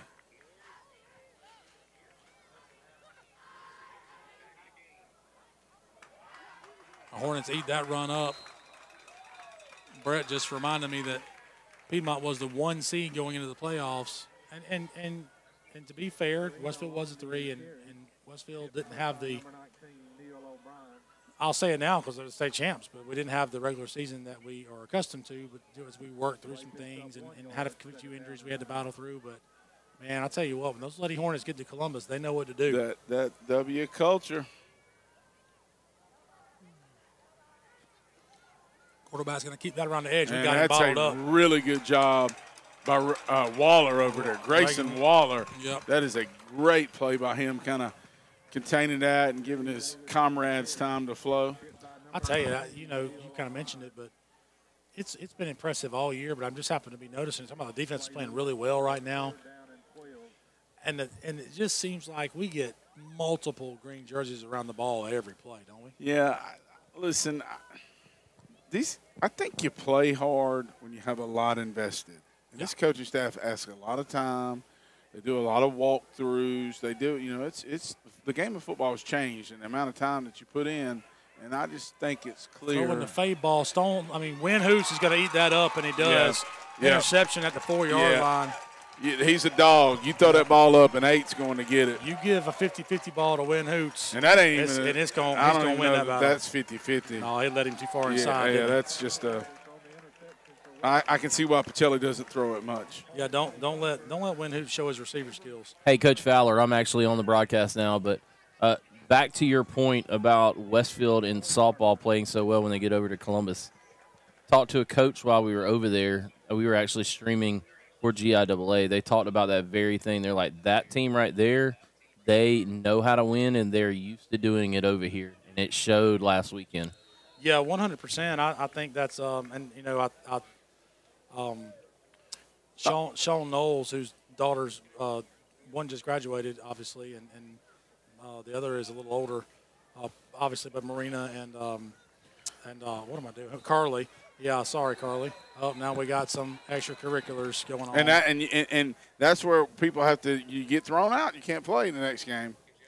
So and we got a man down. Somebody was talking about the success of Westfield in the state playoffs in softball, and his reply on Facebook was, "Ain't nobody surprised," and he's right. I mean, I think that's just these girls have been there. There's a lot to the been there, done that. Well, you know who was the most upset people in the GIAA that Westfield came down to AAA, or they had to come up to AAA was Piedmont, and you know who was happy? SGA. Tatnall Square Academy. Right. So that's what my daughter made the remark. They're like, Dad, got thinking about it. That game that we were playing, it was like 3 state championships were involved. Right. The AAA one was being settled on the field, and Tatnall. Credit to Tatnall. They got a good team. Yeah, I mean, they got the LSU commit. Obviously, they can play Grady. But we knocked them off a couple of years in a row. SGA had a hard time getting past Piedmont. So, So we got offsetting personal fouls there on the little shoving match that happened. So we'll continue to play. Coach Fowler, I will say from the very first game, I'm back on the air. From the very first game over there against Tifteria, you could see it. Like it was like a switch flipped. For sure. And just the atmosphere for the girls in the what am I trying to say? In the dugout, and just the way that they were pumped, it was just different than it was in the regular season. Well, you had a couple of at-bats in Kate Raines and Madison Hammock, boy, really came to life and kind of carried the team. But, I mean, again, think about people like Lauren Davison, who just had an incredible – there's a little route to Nick Free. He's got great hands. Yep, it's going to be a third down, but just short. But the pitching of Lauren Davison, and look, and I know looking in that final game how many runs were scored, and you think, oh, my. You're talking about a lot of innings that gotten pitched, and these two girls are out there. Both sides are battling. Anyway, just again, you just can't say enough about how impressive it is. Not just winning this year, but 8 in a row. And, just the pressure that goes with that too. Let's not forget about that. Yeah, it's. So inside 20 seconds left, the Hornets will have to snap the ball before the quarter ends. So they got 10 seconds on the play clock. He's trying to tell. There we go. We got a little motion now. This will be the last play of the quarter. Yep. That's going to be a hair up the middle for not much. But he might have got – he did. Yeah, he got the first down. So that'll be first down for the Hornets on the 15-yard line. They're calling it – they'll have to blow it back in. So we'll flip sides, go from the 15, go into the fourth. Hornets on top comfortably, 26-7. We'll hold it here, but they'll blow it back in momentarily. Yep, they'll run it out. Yep, so that's the end of the third quarter. 26-7 Hornets over Pacelli. Almost at 15. 12 minutes away from a region title, Coach. And we'll see how this fourth quarter plays out when we come back after these messages from our sponsors here on the Mid-Georgia Sports Network. The Middle Georgia Sports Network continues to be the best option for live streaming of prep sports in the Mid-State. We have expanded our coverage this sports year to various broadcasts of Westfield School athletics and multiple GIAA.TV championship events. MGSN is also developing our own video production operation, now known as Middle Georgia Video Production. MGSN and MGVP have the capability to provide live streaming options to support broadcast of live sports local events, concerts, business meetings, and much more. Not only can MGVP execute live broadcasts, but we also excel in post-production video creation, allowing us to capture your most precious moments, brand your product line, and publicize any event on your social media pages. Let MGVP, with our live streaming experience and production capabilities, Carry coming out of the quarter break, going to give him a gain of about 6 off left tackle.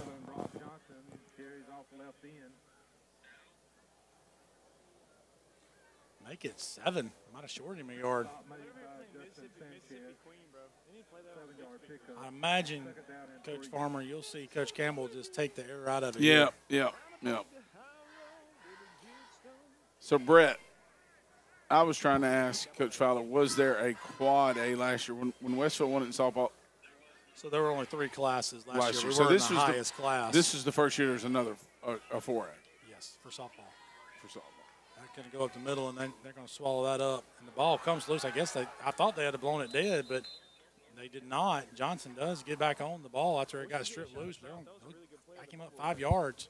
Yeah, so what ended up playing out was I'm back on the broadcast, by the way. What ended up playing out was basically you had 2 defending state champs in AAA. You had Piedmont, who won it in AA. You had Westfield, who won it in AAA last year, playing against each other. And then I think you had 4 or 5 teams that either played for it or won it last year in the championship. So Well, there how was did a they lot. get so many teams to get a new class in quad A? They added some schools, I think, that came in from some other That's right. associations. We're moving at left tackle over there. Trying to get a head start. I think that's going to be Sammy McGee. So it's going to be now 3rd and long. We'll call it 3rd and 11, 3rd and 12 here. The Pacelli skill guys look tuckered out. You know, just look tired from adjusting to all the sets and all that. Well, I didn't see the routes, but it looked like Coach may have been going to the tunnel. He's called it several times tonight. You know, he's got just I don't know the right word, an elaborate screen package with these guys. You see Drew Wolf running on the field late. Play clock's down to right around 15, so still plenty of time to get the play off.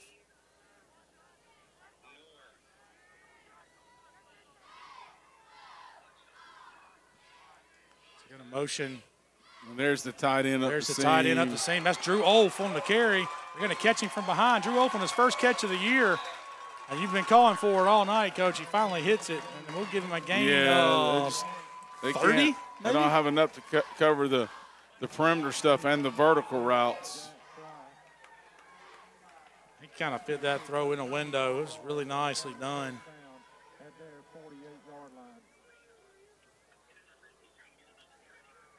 So they passed the ball there. Clock ticks under 10 minutes left in the game.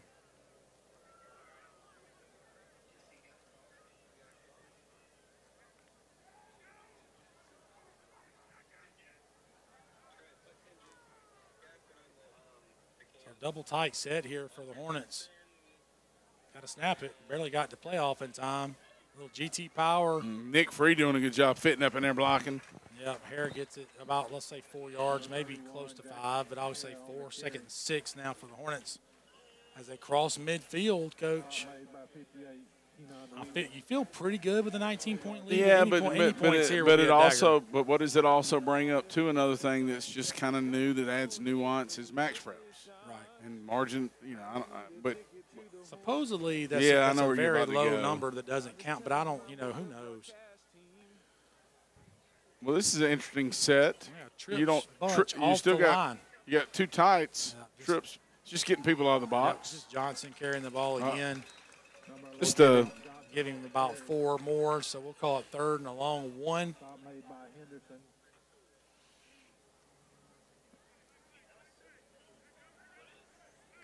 So, you talk about the power rankings and all that.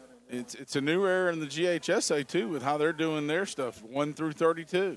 Right. Where it used to be, a 1 would play a 4 from another region. Right. And the No, brackets. they're not doing that in every class, I don't think. No, just some of the classes. How deep that bunch is in the backfield. I wonder if that's by design. Johnson slips a tackle, slips another almost, but it's a first down. So, if you're the Pacelli D coordinator, and you haven't seen Brock Johnson throw a lot of passes because he's been exclusively run, I'm not sending 3 guys out there. Right. I'm sending 2. Johnson looks like he might have gotten a little, either he's winded or shaken up a little, but he seems okay. But I'll tell you, man, it's tough. They keep switching these packages in and out. Yeah, and you got to almost sub with them, or either. There again, Coach, they're very vulnerable. I mean, there's nobody. Everybody's within 4 yards of the ball. That's the quarterback lead. Gay again spins out of a tackle, stays on his feet. Give him a gain of about 5 or 6 more. Just kind of cutting them a little bit at a time. 28 for Pacelli, playing physical there. Zach Ellis, but picking up our quarterback too, picking him off the ground. Kind of classy play.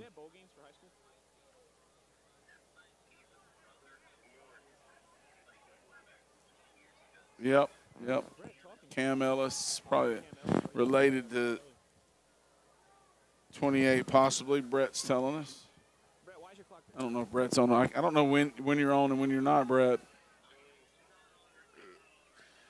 Brett giving us some nuggets, some background.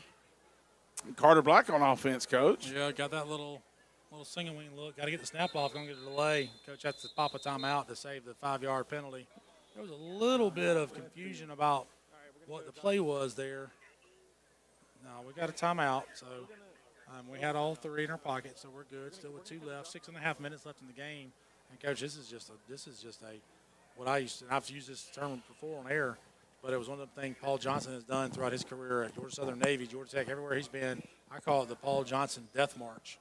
When you have a team on their last leg, and you just hold the ball for 5, 6, 7 minutes and just put them away. It is, but also very much polar opposites on how they're doing it. Yep. Paul Johnson, so Paul Johnson, never a play sheet in his pocket. Barney Hester at Tattnall was the same way because it was same system. Yeah, they came from the same Russell, right? Right, and it's just never you're not running but 5 or 6 plays both plays. You do have a variety of sets, but Coach in the new game, Coach Campbell. Everybody thinks, that those are all plays. No, there's sets too. Right. The various different alignments, and he's going to have stuff that he wants to do on down and distance. Johnson takes it off tackle. He's going to give a couple of yards. Big 3rd and about 3. And there's no way for him to have all of that. Just because the verbiage with a million different things that we do, it's got to be on play sheet. Yep. But it is the death march. Going to keep looks like the same personnel on the field.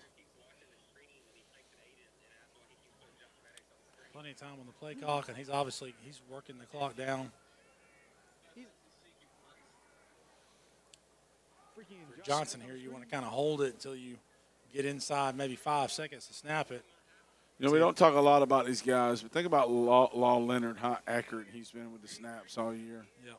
I mean, that's perfect. That's going to be enough for a first down on the downhill run from Johnson. He's just putting his shoulder down, coach, and blasting a hole up in there. So credit to those linemen, Smith and Rigdon, Wilt, Law, Molina, Rigdon. Pacelli not trying to stop the clock. They have 2 timeouts left, but not sure it matters. I think they're kind of banged up too. They're probably like run clock run. Yeah. It's like maybe fighting some cramps with Rigdon McCall out there. He's same set again. You'll probably run the same play. He went under there. Carter Black motions on the wheel. He's going to throw it. He's got his man. Oh, credit to the safety. Yeah, number 18, and they give you that eye candy. They give you they're motioning Carter Black out to pull the safety over and run that vertical. Cordell Thomas. If that's 18, I can't read the numbers, but reaches up and gets a little bit of a fingertip on that ball to make it a tough catch. So that's going to bring up 2nd down and 10 now. Gay comes back in the game.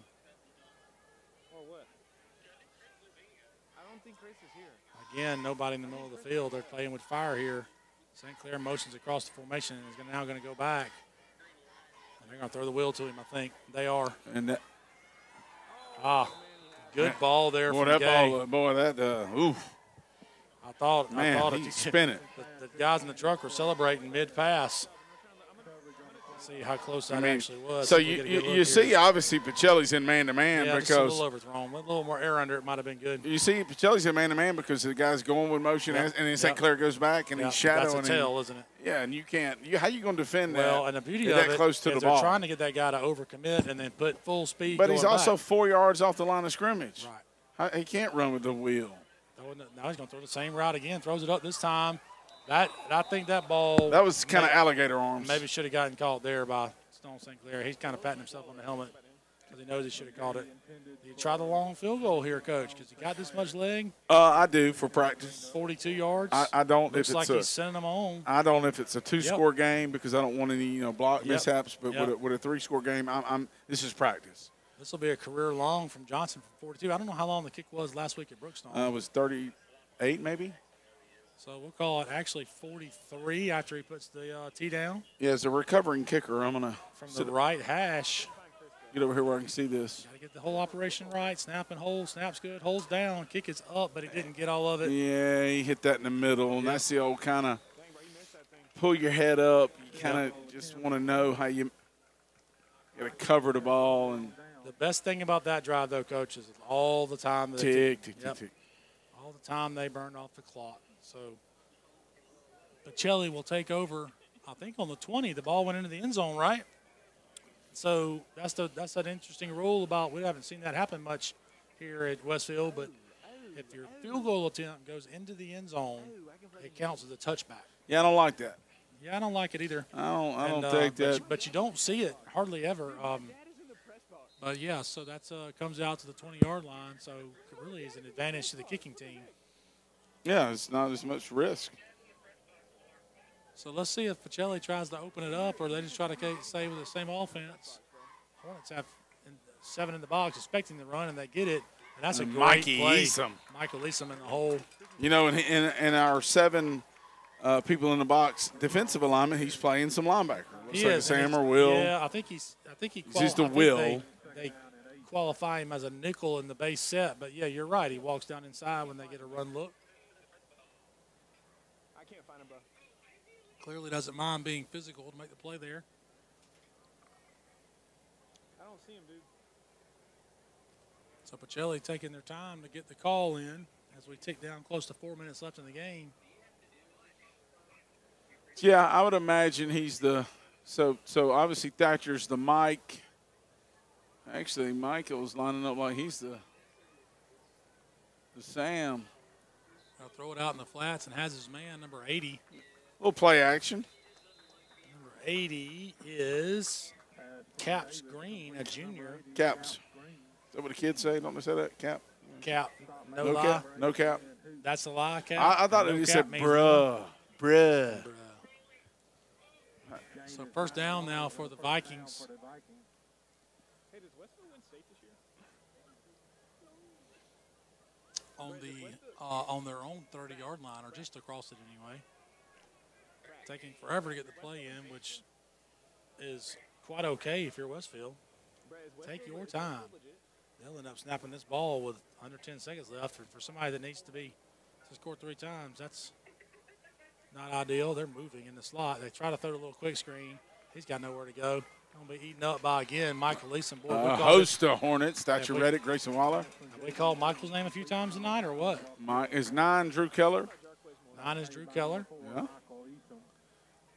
Play loses one. Second down and 11. Drew playing some defensive end. I think is a fight broken out in the trailer. Yeah, it's crazy town down there. Yeah, it's those guys. You know, those the kind of artsy guys, producers. You got JJ's. You mix JJ in with those guys. It gets a little. JJ may be home. He was on the Chattahoochee today. With his well, yeah, I want him to hear us. JJ's on the main cam. Second 11 now for the Vikings, trying to get a man in motion or either swatting at some of the Perry Mosquitoes. He's giving on the jet at number 5, and to cut back. And Yeah, I just don't understand why he didn't touch the ball more. Yeah. That's just me. Michael That's just me. Easom chases him down and makes a tackle. Yeah, I'm 5's getting the ball somehow. You know, maybe his name is Jaquez Morgan. And what grade is Jaquez Morgan in? He's a senior. Well, that's a good-looking dude. He's kind of evidently Brett knows the history of the entire Pacelli football organization. Is he? Every time somebody has the same last name, they're definitely brothers and cousins, evidently. So. Action fake, gonna flip it out to the flats. Yeah, that guy. Oh, got popped. Seen him break that first tackle. He did, yeah. I'm gonna venture to say 5 can dunk a basketball. This is me. Oh my goodness. Yeah, listen. Pacelli has not had the season that's up to their standard in football, but I promise you basketball is coming in there. And right now they're aware of it. As they are good.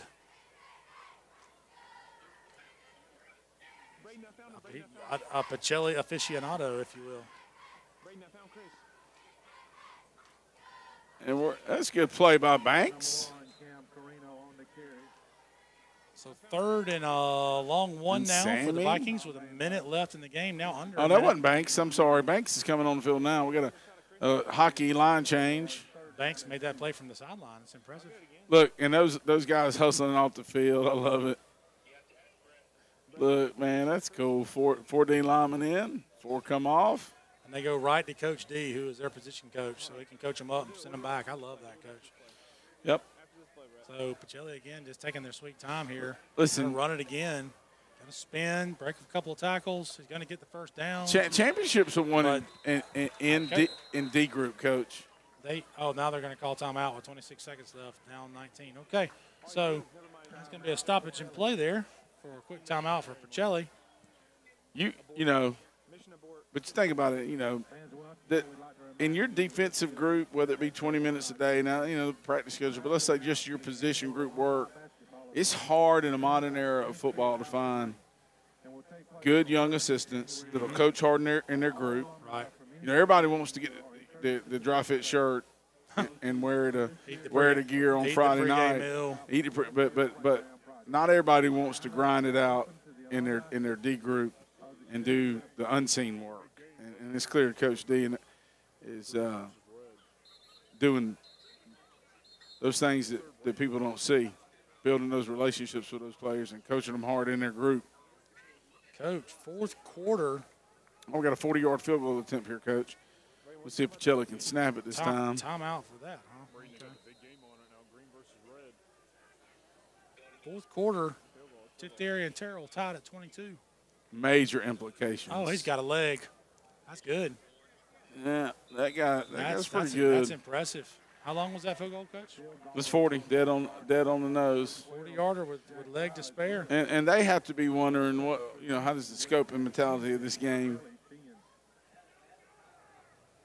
how does it change if they make their opening field goal?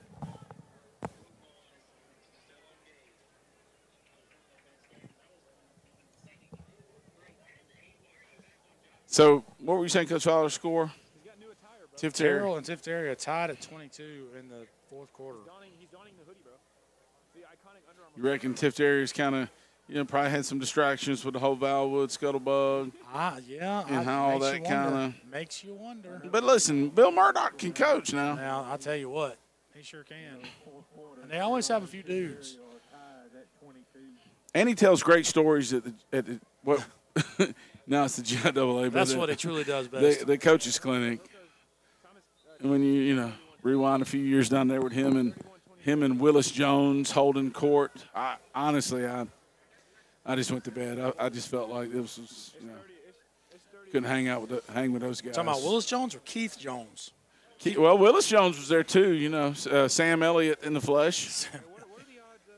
So the Vikings ready to kick off. The Hornets originally lined up like they might onside kick, and now they drop. Make a bet on it. They do kick it deep. It's going to be returnable. And this is one of those maybe he kneels on it. Yep. Oh, he did. Yeah. Or no, he's winding the clock. Well, I'm saying no. We gonna kneel on the kickoff. Nobody get hurt. I know, but the referee was winding the clock, so it got confused me for a second there. Right. Did he fair catch it or kneel on it? Maybe he kneeled on it. Well, Will he caught it and just kneeled on it. We'll kneel on this ball to run out the clock. So it appears the final will be 26-10. In history, and guys, this is the first region championship since 2015, correct? That's right. Yep.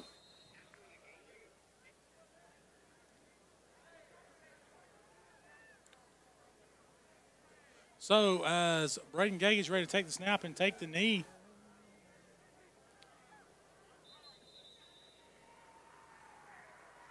Pacelli won't stop the clock, and that puts a ribbon on the region championship for the Westfield Hornets. And we'll see how the rankings play out at the state level. Those will come out tomorrow, or excuse me, Sunday, I believe. A region title, first one in 9 years for the Hornets. And a great win over a good Pacelli program, 2 years in a row, by the way, Coach. Over there. Yep. 2 years in a row. And that sets up a state playoff game. The Hornets will host, I'm assuming, 2 home games if we win the first. Right. That will not be next week, but 2 weeks from tonight, we'll be right here in the Hornets' Nest for the first round of state playoffs. Right. Brett, are we going to show our sponsors here? So as the sponsors come up on the screen, I just want to thank those guys for not only the Mid-Georgia sports sponsors, but the Booster Club sponsors as well. And great game, Coach. What about a player? Do you see the Hornets West Region champion banner on the screen? Congrats to Coach Campbell and his staff. Absolutely. So, what about a player of the game? I got a couple of guys in mind. I bet you agree. So let's see what we're thinking here. For me on senior night, it's hard to go one guy. I'm going co-play. For me, it would be co-players Braden Gage, Jackson St. Clair. I had the same two in mind. Yep. And let's give it to those two for co-players of the game. But a shout out to this entire senior class. Shout out to that offensive line who's gotten better at pass pro. Yep. Big time for this senior class. Last couple of years had a lot of wins this year. Yep. Region title. I think they just hit Coach Campbell maybe with a little water bucket. He's addressing the team. You see the players and gathered up along with the parents and students. Be a big time to celebrate this region title. So that'll wrap us up here from the Hornets Nest.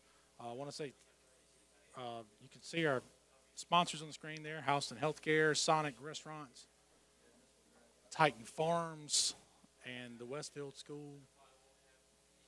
Of course, we want to thank you for these Booster Club sponsors as well, for everything they do for our school. The Gold Hornet sponsors there on your screen.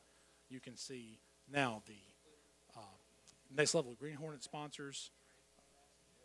And then finally, you've got the Hornet sponsors there on the screen. Thank you for everything you do for our school and our athletic programs to afford every need is always met and a lot of wants also. So everything you do is much appreciated.